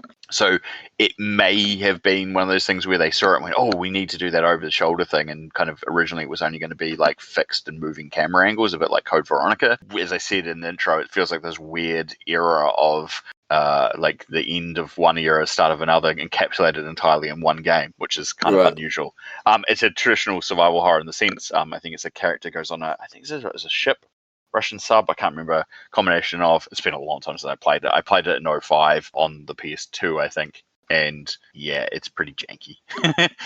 Fun, but if you want a throwback, you could do a lot worse. But yeah, I can't imagine.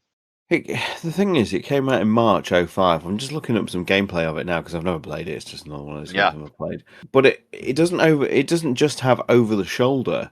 It has laser sights. Yep. That's why I reckon they literally copied Capcom's homework in the early, like, they didn't get to play it until whenever the demo came out. The Famitsu demo, I think, was November 04. Yeah, but I reckon they'd seen it or got to play it at maybe a couple of game events if it was shown at other game events, and got kind of an inspiration from the look and went, we need to add this in to make this work. It's why I still fundamentally feel that they kind of copied the homework a bit. That originally, but up until say February of 2004, it was never intended to have an over-the-shoulder camera. It was, or if it did, it was a very different OTS. Yeah, but I've never seen it confirmed. It's ironic because if you look on the Wikipedia page, if they included those over-the-shoulder elements as a reaction to RE4, then it was arguably that doomed it, because all it was then seen was a poor man's RE4. Correct. Yep, 100%.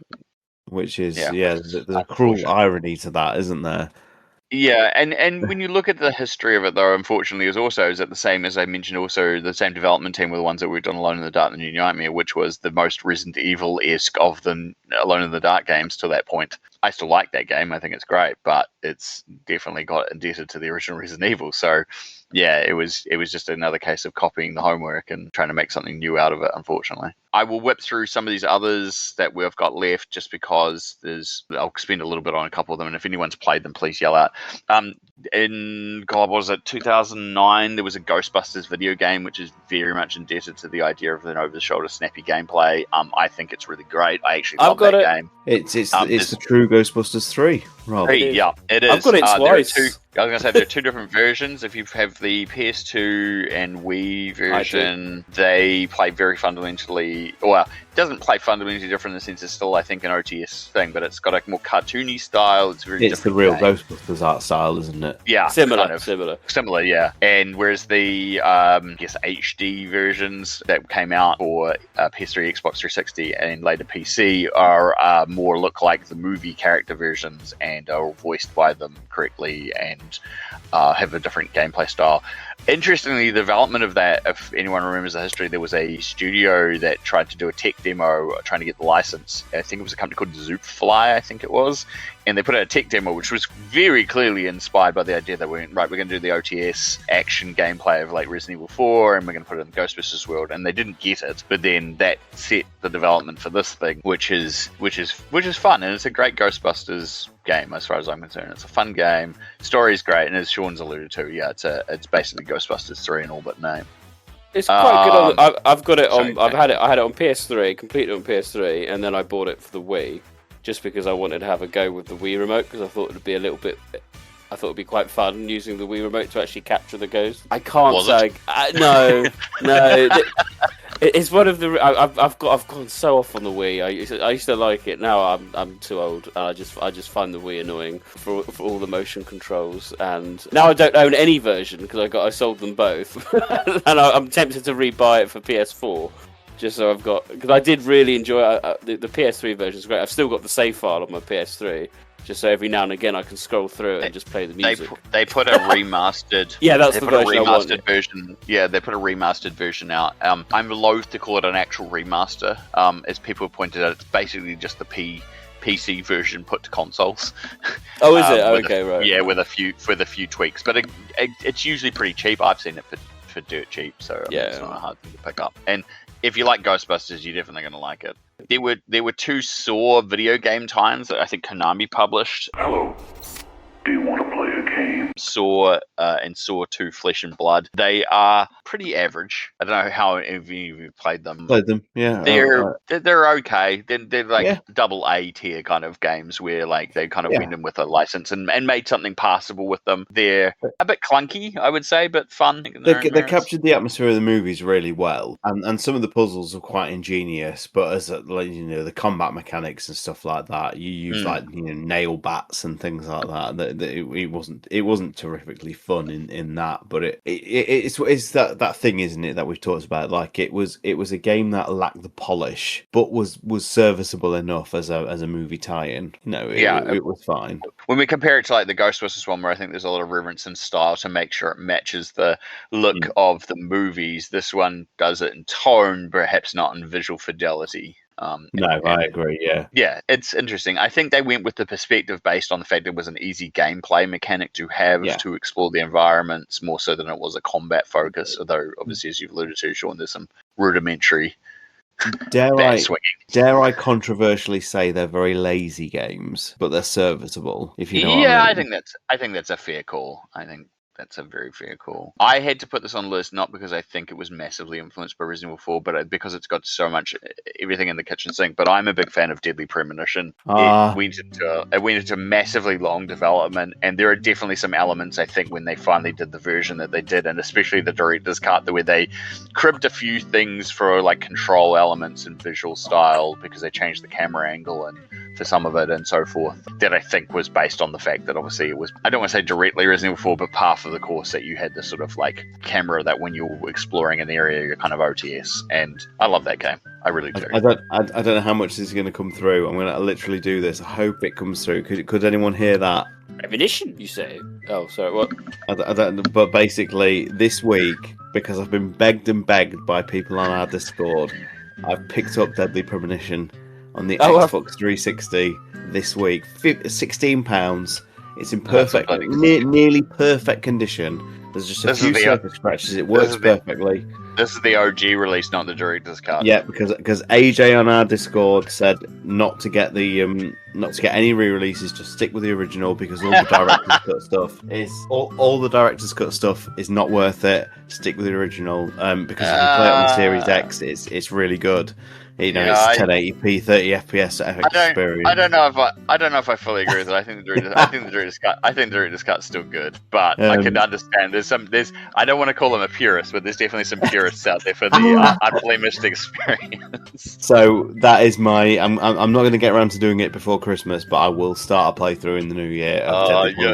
You're in for a treat. Because I think AJ and a few people in the Discord have told me that this basically started off as an unofficial Twin Peaks project. Yes. Yeah. It kind of definitely has, like, the early trailers have. There's a whole bunch of stuff people have done research into what was changed, how it changed. So yeah, as a massive Twin Peaks fan, it's going to be a treat because he's basically Dale Cooper, isn't he? Yeah, to a certain degree. It is definitely one of the weirdest games you'll ever play. And that's not even on the basis of like the Twin Peaks styled elements. It's just a freaking weird game. It's the weirdest recommendations I've ever had to play a video game because I've had people telling me play it on easy. The combat's terrible, but you'll love every second. Like, yeah. I must quickly add. Sorry, Sean. If you want to play a video game that's a Twin Peaks video game without being Twin Peaks, Alan Wake 2. Yeah, absolutely. Yeah, and I've got it now because it came. It was one of the PSN titles of the last month for October, I think it was. So I've got it now. Oh, that's hilarious! One of the worst games you'll ever play, and yet it's a masterpiece. It's an absolute masterpiece. It's an absolute masterpiece. I had it recommended to me. I sat down, I started playing it. I was like, "Oh, what have I gotten myself into?" In like the first 10 minutes. After 30 minutes, I was like, "This thing's freaking brilliant! I'm loving this. Like, it is the best thing ever." It's a stunner of a game. I just made this. But being like, because Rob, you're very good. If I may, you're very good at scrutinizing things and breaking them down exceptionally well in review purposes. So, maybe you can explain to our listeners why so many people say that Deadly Premonition is a terrible video game, yet it's one of the best games you will ever play. Like, how does that? I equate it to okay. This is a really easy answer. You're gonna hate yourself when I say this, right? So I bet all of you, anyone listening, all of you here on the episode, if I said to you, think of a movie that you like that no one else really likes, like a guilty pleasure movie or a TV show. Like, if you can think of that, like, Deadly Premonition is basically that. Like, it doesn't matter how bad elements of it are. You fundamentally know it's not a great game, but it doesn't stop you from enjoying what it is. Like, so if you've got a favorite TV show or movie that if you tell people, they're like, "You like that? Really?" Like, that's Deadly Premonition. It's just extraordinary. It must be really something. I'm fascinated to get into it. Yeah, I'm going to be curious. The only problem I foresee with this is that now everyone's hyped you up for it. You'll just be like, no, it's fine. Because I tried to explain to people that I can dial my brain back to when things came out. So it's not. I play retro games every bit as much as they play Well, modern let's put games. to dial that back even further. It wasn't even supposed to be an Xbox 360 game or a PS3 game. It was supposed to be like an Xbox or PS2 game, and sometimes that shows. But yeah, it's an exceptional game. I honestly, GT Nick, if you get a chance to pick it up, it's dirt cheap. As Sean's alluded to, you could do a lot worse. But you're laughing hysterically as you say it, Rob. Because I'm enjoyed by this idea. But yeah, think of a movie that you like that everyone else doesn't. It's a giggly question. Definitely deadly premonition.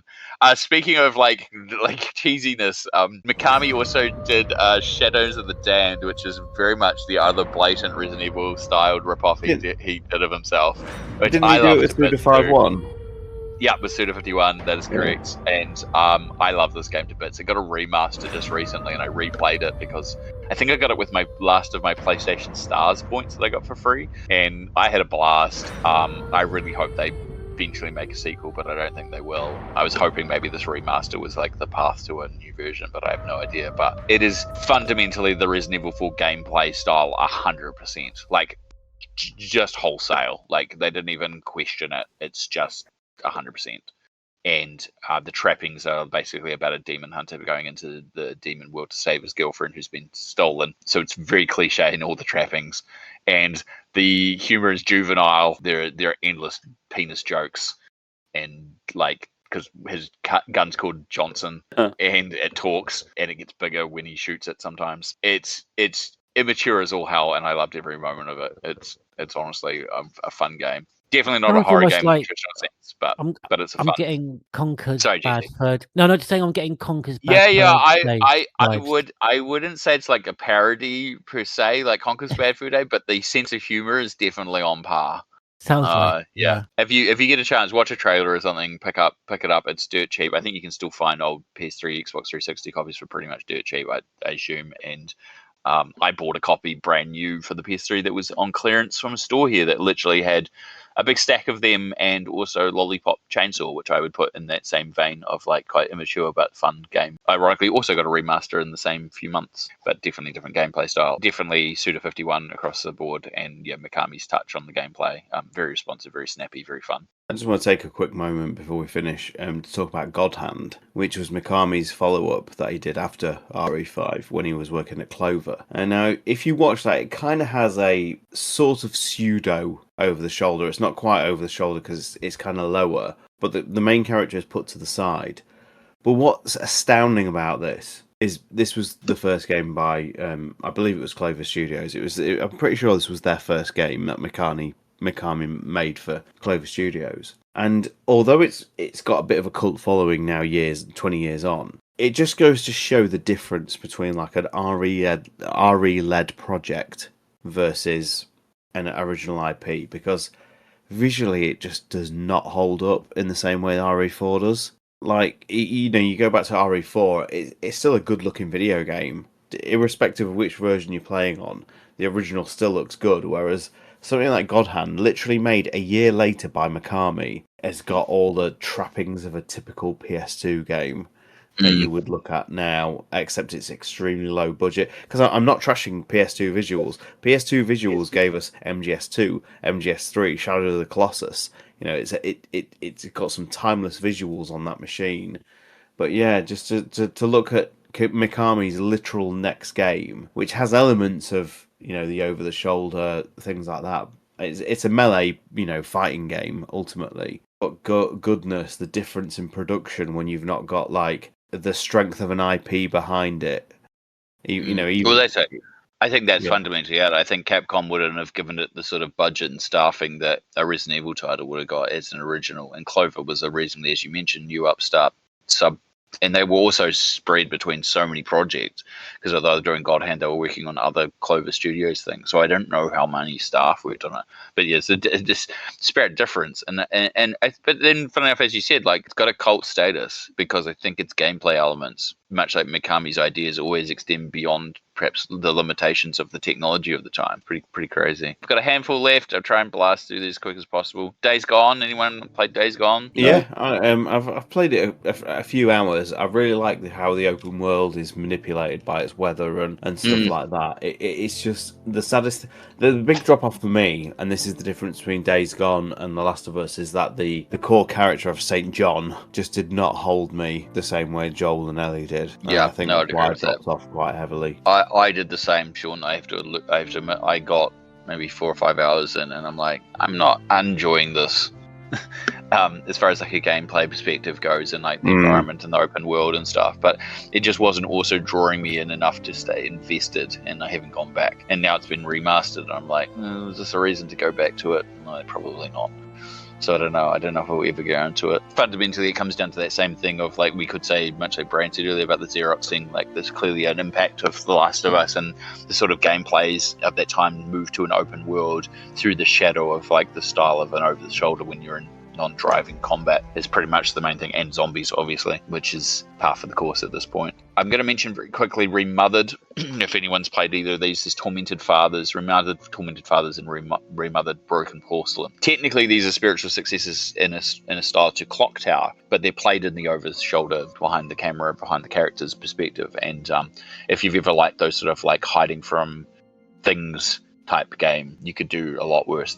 The first one particularly won a lot of awards, the second one not so much, but they're both pretty solid, and for a small team with a small budget, I think they did some amazing work. Appreciate that GT likes a good mansion exploration. I can definitely say both of those work on that on that basis. They're very traditional horror in that sense, and if you've never played them, I do recommend them. I assume no one here has played them other than myself. Did not know. No. What was the game set in Wales? Do you know the one I'm talking about? You can cut this out. I'll try and Google it. I'll only mention it again. If you figure out what it is. It was very similar to Remothered.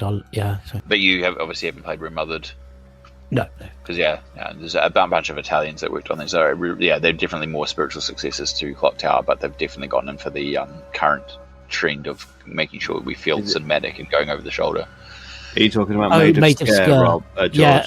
Yeah, Made of Scare. Because I don't really want to trash like an indie, so we can move on from it. But that felt such like a Resident Evil 4, like a poor man's clone. Well, I was only going to mention it in case any of you guys had played it. No, we can go over it. It wasn't. Well, you can mention it, but I was going to say it would lead in horrendously correctly to Damien 1998 when we talk about clones of things. Obviously, Damien. Damien started as an idea to be the Resident Evil 2 remake. Obviously, the team that worked on that as a fan remake got a cease and desist from Capcom, and we're told we're doing an official one. So they poured their elements of all their creation into actually creating a final game. Has anyone played it? I haven't. I've not played. I've not played any of the Daymare games. Yeah, it was a little rough to be. I've not played it. No. You've got to really have a lot of take into consideration, that these are, small companies, small teams working on limited budgets with limited resources. One thing I would say, just on the general point of indie survival horror, is the fact that obviously it gives an opportunity to experiment more. Perhaps you're not tied down as more of the AAA companies are, in the sense, because I've always felt that a lot of these post-i4 games are just kind of sort of just feel that they want to stay with the kind of a safe, tried and tested perspective.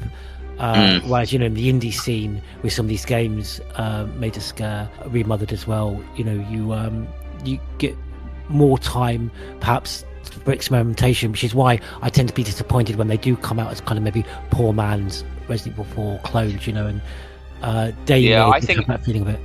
Yeah, I was going to say, I think it comes down to me, that same idea exactly, GT, but more when it's like the gameplay element is not, like, as I said, I really like Remothered, for example, because while I can clearly see the inspiration and the perspective is because a lot of other games do it, the gameplay isn't the same as a lot of these other ones, whereas, obviously something like Damien is supposed to play like an OTS Resident Evil that's in its DNA essentially, and so I can understand why perhaps that when things aren't as smooth as perhaps the other games as comparison. It's the same thing that Sean alluded to earlier about Cold Fear, because they added the OTS in that era. Everyone saw it as like like Resident Evil 4, but not as good.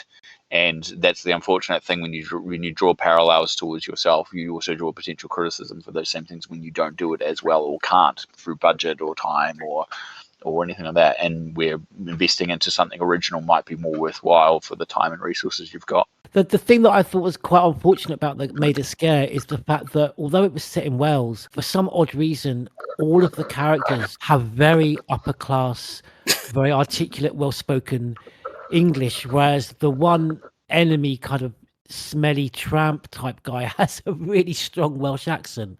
That's what they're trying to tell you, GT. Yeah. If you are from Wales, yes.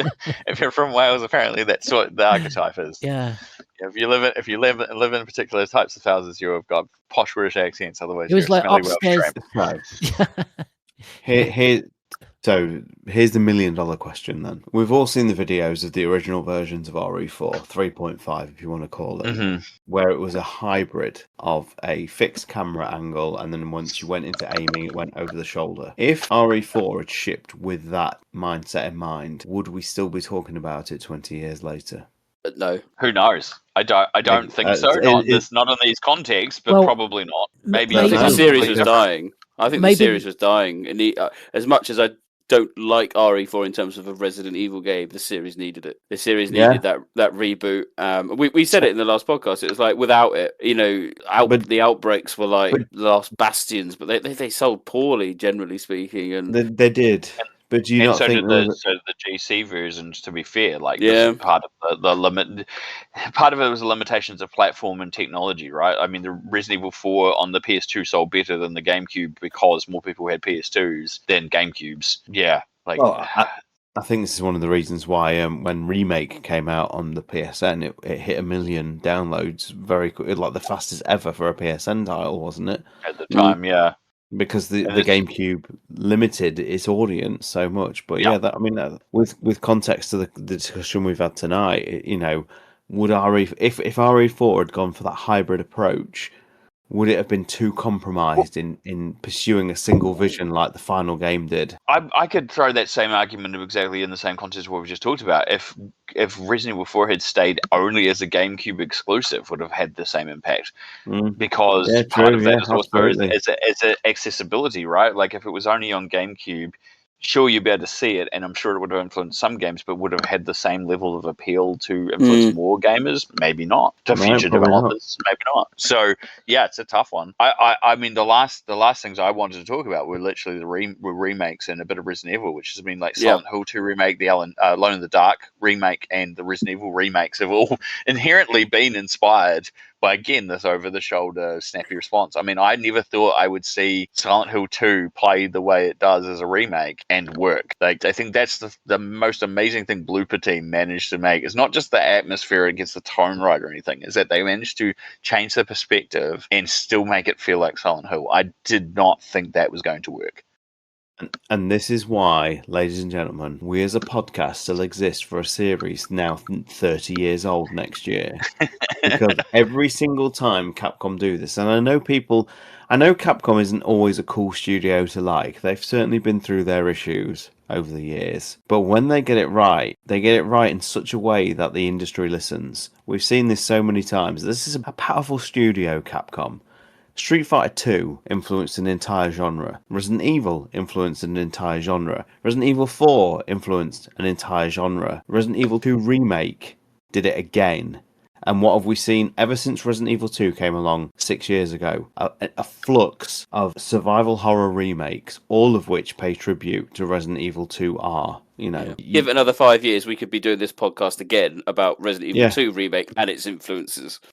And we will do. I don't doubt we will do, because already in 6 years, what have we seen? I could list off 3 examples now. Dead Space Remake, influenced by RE2R. Alone in the Dark Remake, RE2R. What's the big one this year, the last couple of years? Silent Hill. Silent Hill's had a massive resurgence, and what does it lift from? RE2R.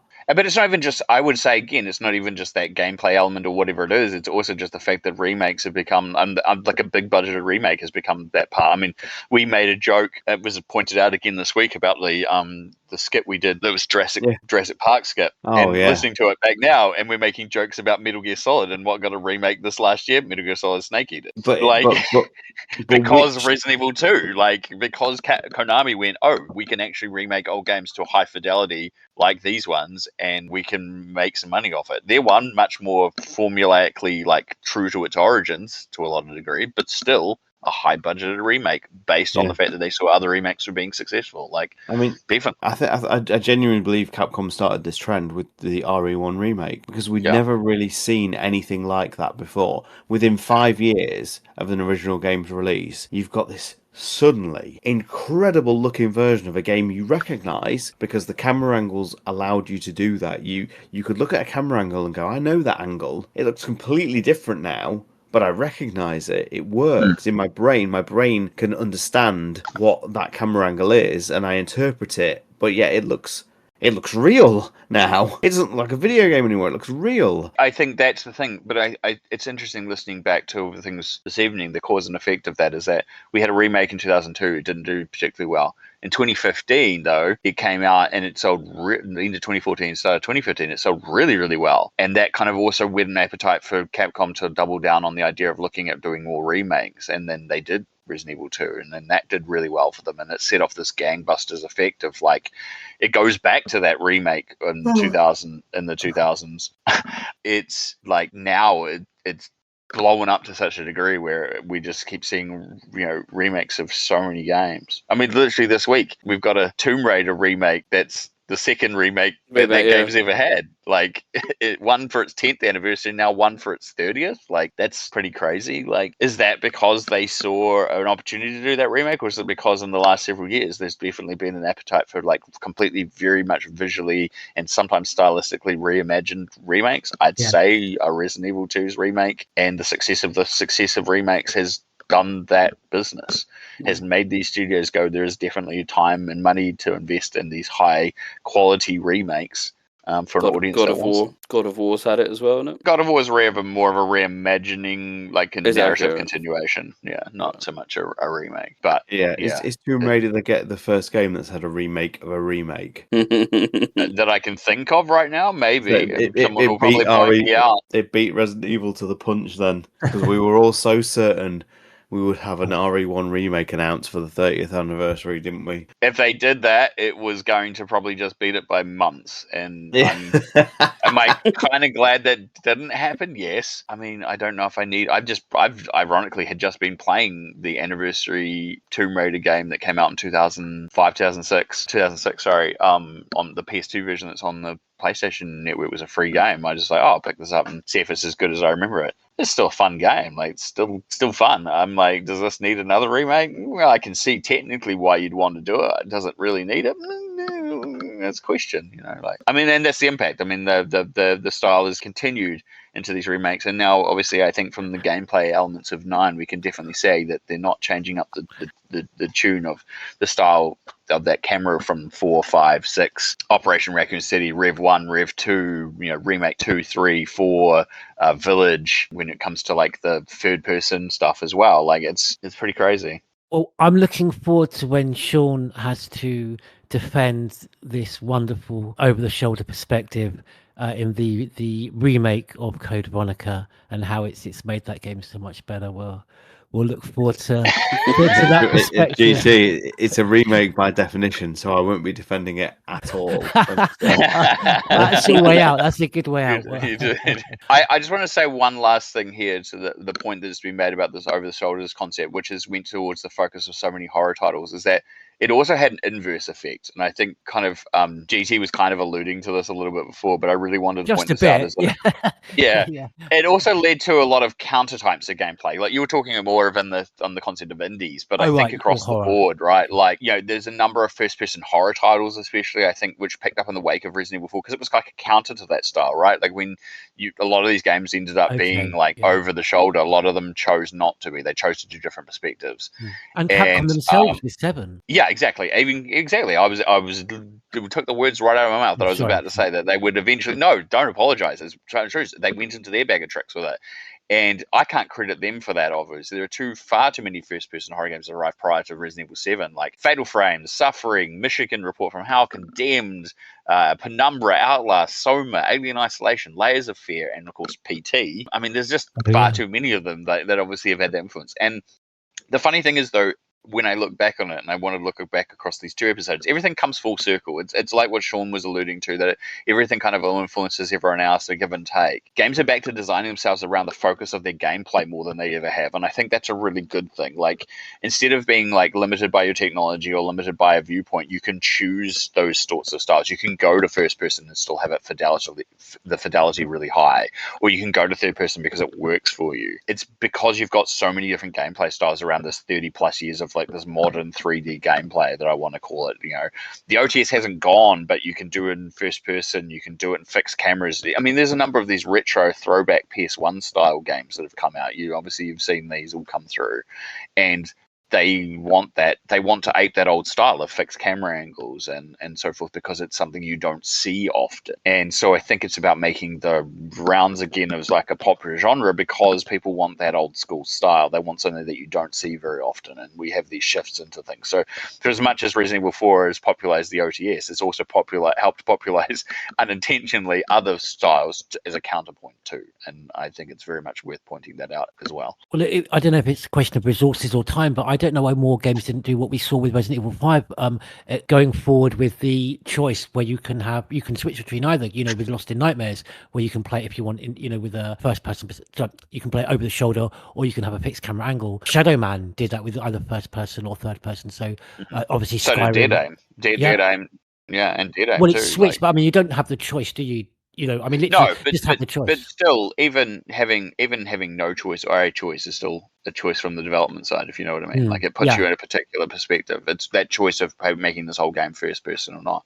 I mean, it's the same as Capcom, you know, eventually patching in other camera angles for like Village. And, yes, yeah, it gives you that choice. And now with 9, they've literally put that as a whole thing. You can play the game first person, or you can play the game over the shoulder, that's going to be interesting. I don't know how Leon's gameplay is how that's going to fundamentally continue. I think they'll be focused on the style that only adds to me feeling it's going to be more like Remake 4, because as Sean can probably allude to, I'm sure he's can explain, this is the first person in Remake 4 perspective is what I assume Leon's gameplay is going to be like if you play that first person, because why would you change that? Yeah, because how else is it going to play otherwise? Like, it has to play fundamentally the same as that to a certain degree, and without the VR. But yeah, so for anyone who's not aware, like when you play Resident Evil 4 in VR, the remake of 4, all the shooting and everything's done in first person, which I imagine this is what Requiem will do. But when you go into a Leon melee move, it kind of very seamlessly jumps into third person. I imagine Requiem will do this for most of the zombie grabs and everything like that. Even if you play the game in first person as Grace, I kind of think it will snap into third person, because if you look at those animations and things like that, they're very specific, and I just don't know. I can't imagine Capcom would have programmed 2 very different. Well, I'm thinking this is what that curated mode that Nick's just alluded to might be. It's that middle ground where, like, if it takes you in first person at certain elements, third person other elements, and then when you're in first person, it curates the camera out to that snap for action. Because I definitely know from the demo conversation that some of the stuff they definitely didn't switch. Like, you got attacked by something and you definitely didn't switch. It stayed in first person, and people played that same demo in first and third, and were able to see the animation that was done where they got hit or whatever in third they got to see the whole thing, and it was mentioned. So I think this might be one of the few times where if you stay only in first person, it sticks in it. If you go and curate it, it kind of will do the snap thing when you're in first person if you get attacked. It's really interesting. I don't know how you guys feel, but like when it was just Grace's game, I knew for sure I wanted to play through that game in first person. But now Leon's involved with his own campaign, I kind of don't want to play that in first person. It's so strange. Yeah, I was going to say, it's that fundamental thing of the gameplay style. Like, it tells you, and I think that's inherently one of the reasons why people have reacted the way they have to this. So, as I said, we shouldn't be shocked that Leon's gameplay looks like Leon's gameplay when it's Leon. but we act Yeah, like it because we were absolutely, yeah. thinking the game was going to be different based on what had been shown and said prior to last week. Well, I think that concludes our look at Resident Evil 4 and its influences. I hope everyone has enjoyed our discussions and picked up a few tips and recommendations for games if you particularly do enjoy the Resident Evil 4 gameplay loop. There's plenty to get your teeth stuck into, and that was, as Rob alluded to at the beginning, that's only looking at the kind of horror element. There's many more that you can discover on your own in your own time, but it was as Not even all the horror ones, probably. Yeah, I'm sure we've forgotten. The number of sales of Deadly Premonition, particularly, is going to go up after this episode, even though it's not at all Resident Evil 4 connected, pretty much, barring a little bit. Yeah, and I'm sure, as I said, we'll come back and do Resident Evil 2 remake and its influences in the future. But that does finish it, as I say, and we now have time for Neptune's Biohazard quiz. The ultimate test of Resident Evil knowledge returns.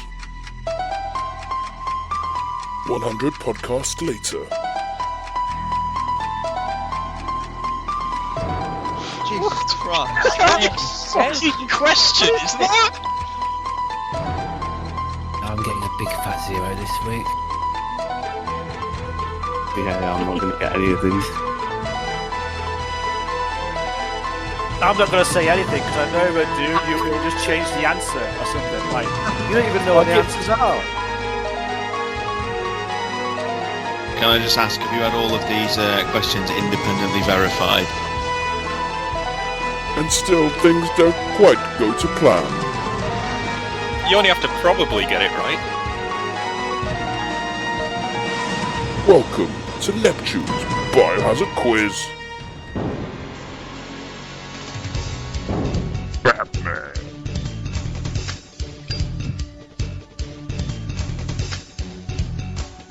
Stars TyranT.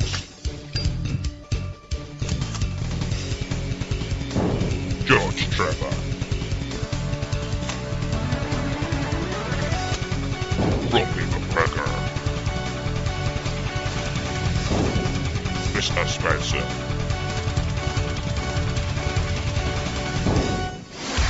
Neptune's Biohazard quiz. So, welcome one and all. As always, we've got 5 questions. You can clear your desktops. You can open up Notepad. Question number 1. How many bathrooms can you enter on the Ecliptic Express? That's a train from Resident Evil 0. Question number 2. A welcome return, ladies and gentlemen, of the Odd One Out round. So, listen carefully. Which one of the following titles R.B. Fisher uses in the Sewer Company pamphlet in Remake 2 is incorrect? So there's the Sewer Company's pamphlet file in Resident Evil 2, and it's written by a chap called R.B. Fisher. He uses lots of titles afterwards. So it's R.B. Fisher, and then there's a list. So which is the odd one out? Does he describe himself as, Knights Construction Company CEO, the World Chess Alliance honorary member, Warren's Chess Guild associate, Raccoon Chess Club honorary member, or Fisher's Chess Lovers Guild honorary director? So one of them is incorrect. Question number 3. Which BOW am I describing here? A unique zombie mutation triggered with the host's head is damaged, causing the virus to stimulate rapid changes in the host's flesh. The sudden mutation has caused its muscles and its tissue to become visible. So the creature's face mutates, causing the head to crack and the skull to split, leading to the front part of the skull jutting out. Its eyes can hardly be seen due to the stiff muscular structure, and the skin of its mouth peels back to reveal fully exposed gums. Which BOW am I describing there? Question number 4 comes in from AJ. It's interesting, another beta question. In the beta version of the original Resident Evil game, you fight the Yawn snake in the garage. From what direction does the snake emerge? The left or right? And finally, question number 5. Can you name any of the food items for Rose on the fridge in Resident Evil Village, including what Mia says she shouldn't eat? They're the 5 questions. Join us after this. We'll run through those answers. You there, Leon? Yeah.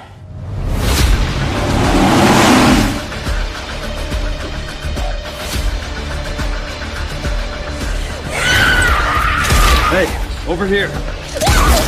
FBI, what are you doing here? Would you like to see what's hidden under the hood? Don't do anything stupid. Me? Never.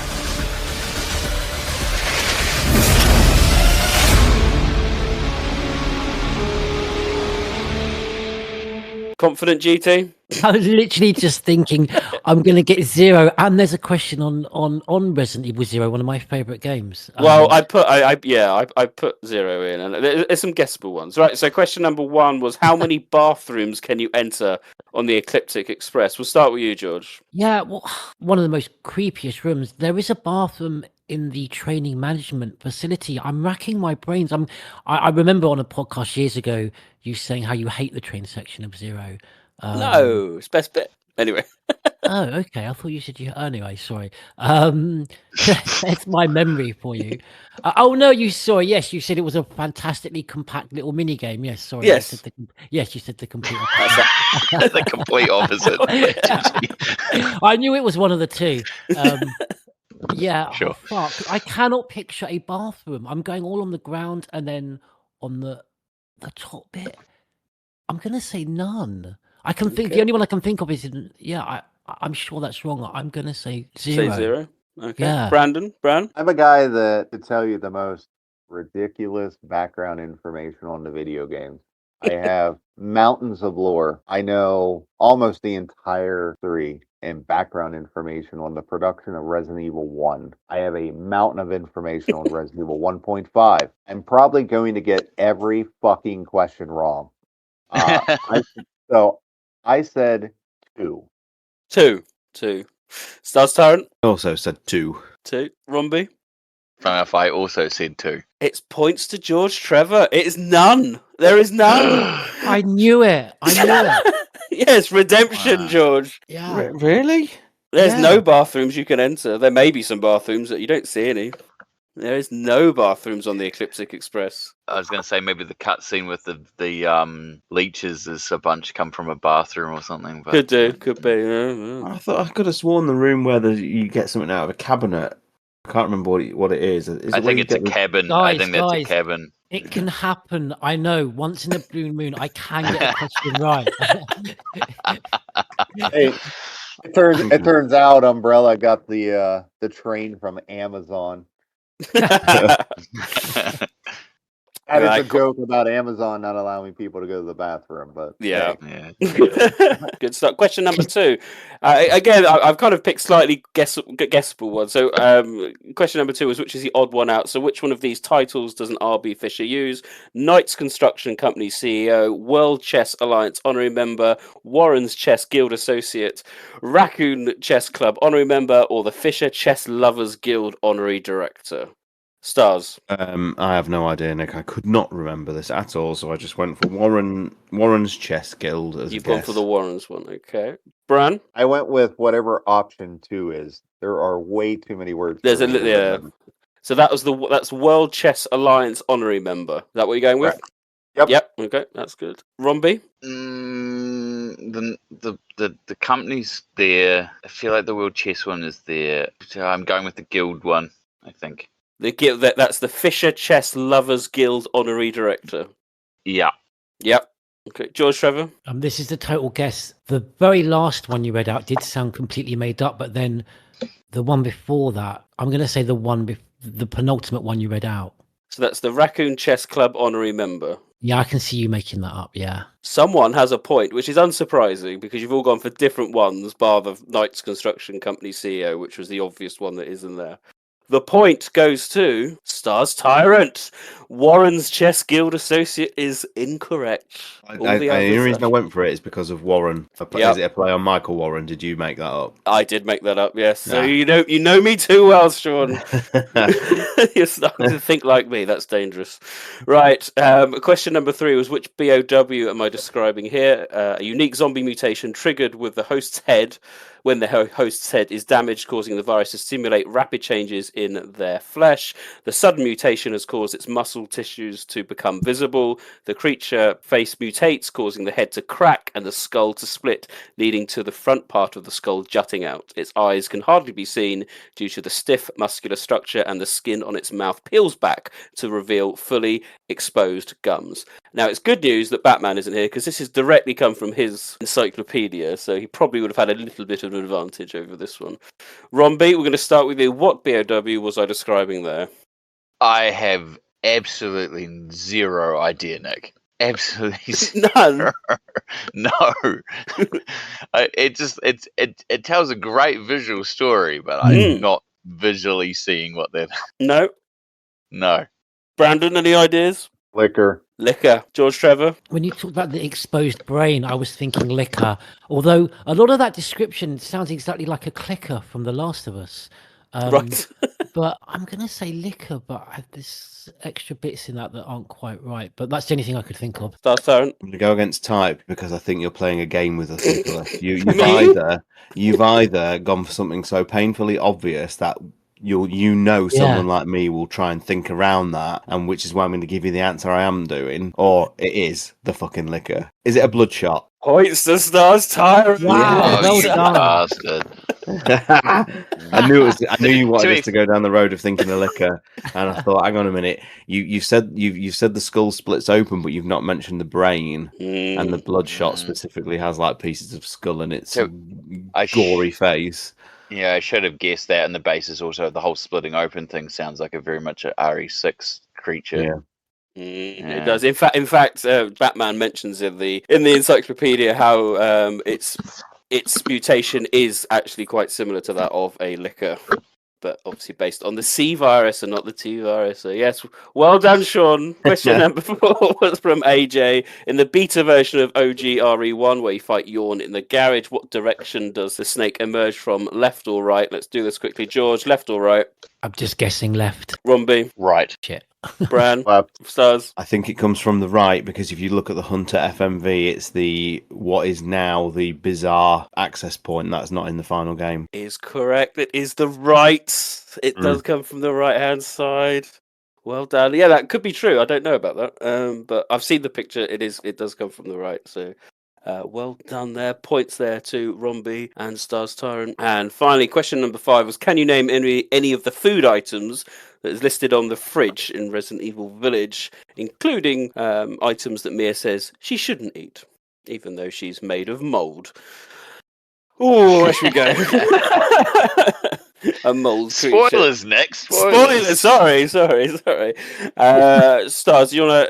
How's your baby list? I can't honestly remember a single thing, but isn't there? I would never have even hazarded a guess if you hadn't mentioned that thing about things she shouldn't eat. Isn't there like a gag about she shouldn't eat mushrooms? Okay, it's just going to stick with mushrooms. Yeah, or fungi or whatever. Okay, Bran. Lizzies. Sorry, it's slang. Hot dogs. Oh, hot dog. I'm sorry. Hot dogs. I know what you're talking about. Blizzies. Blizzies, yeah. I didn't hear Blizzy at first. I heard Lizzie. I was like, Lizzies? Now I hear it. Hot dog. Okay, George Trevor. I think Sean is right, but I've got no idea. Beef stroganoff. I was actually thinking that when, Village, it's kind of Eastern European.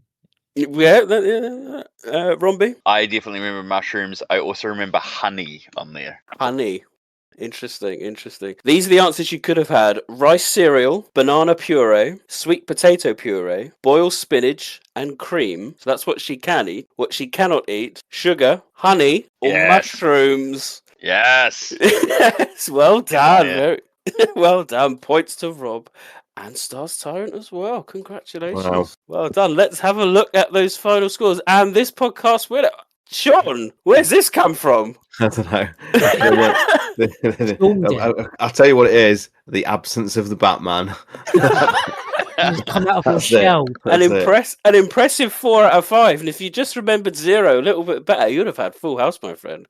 But congratulations. The thing is, I can still see what I think is the toilet in my brain. It's 4 out of 5. Well done. In second place with 2 is Rob. Congratulations. Thanks, sir. In third place, George Trevor with 1 point. I'm just satisfied I got the Resident Evil 0 one right, so I'm happy.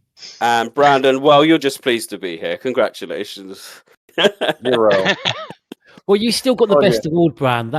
You've got an actual award. This is this. I was hoping you would send me a certificate. Make this special REP award for attendance or something. Excellence in attendance. Yeah, excellence in quizzes. Hey, you agreed with Sean and I on 2 bathrooms, so it can't be all that bad. Absolutely. That concludes the quiz. Join us next time where we'll have some more questions.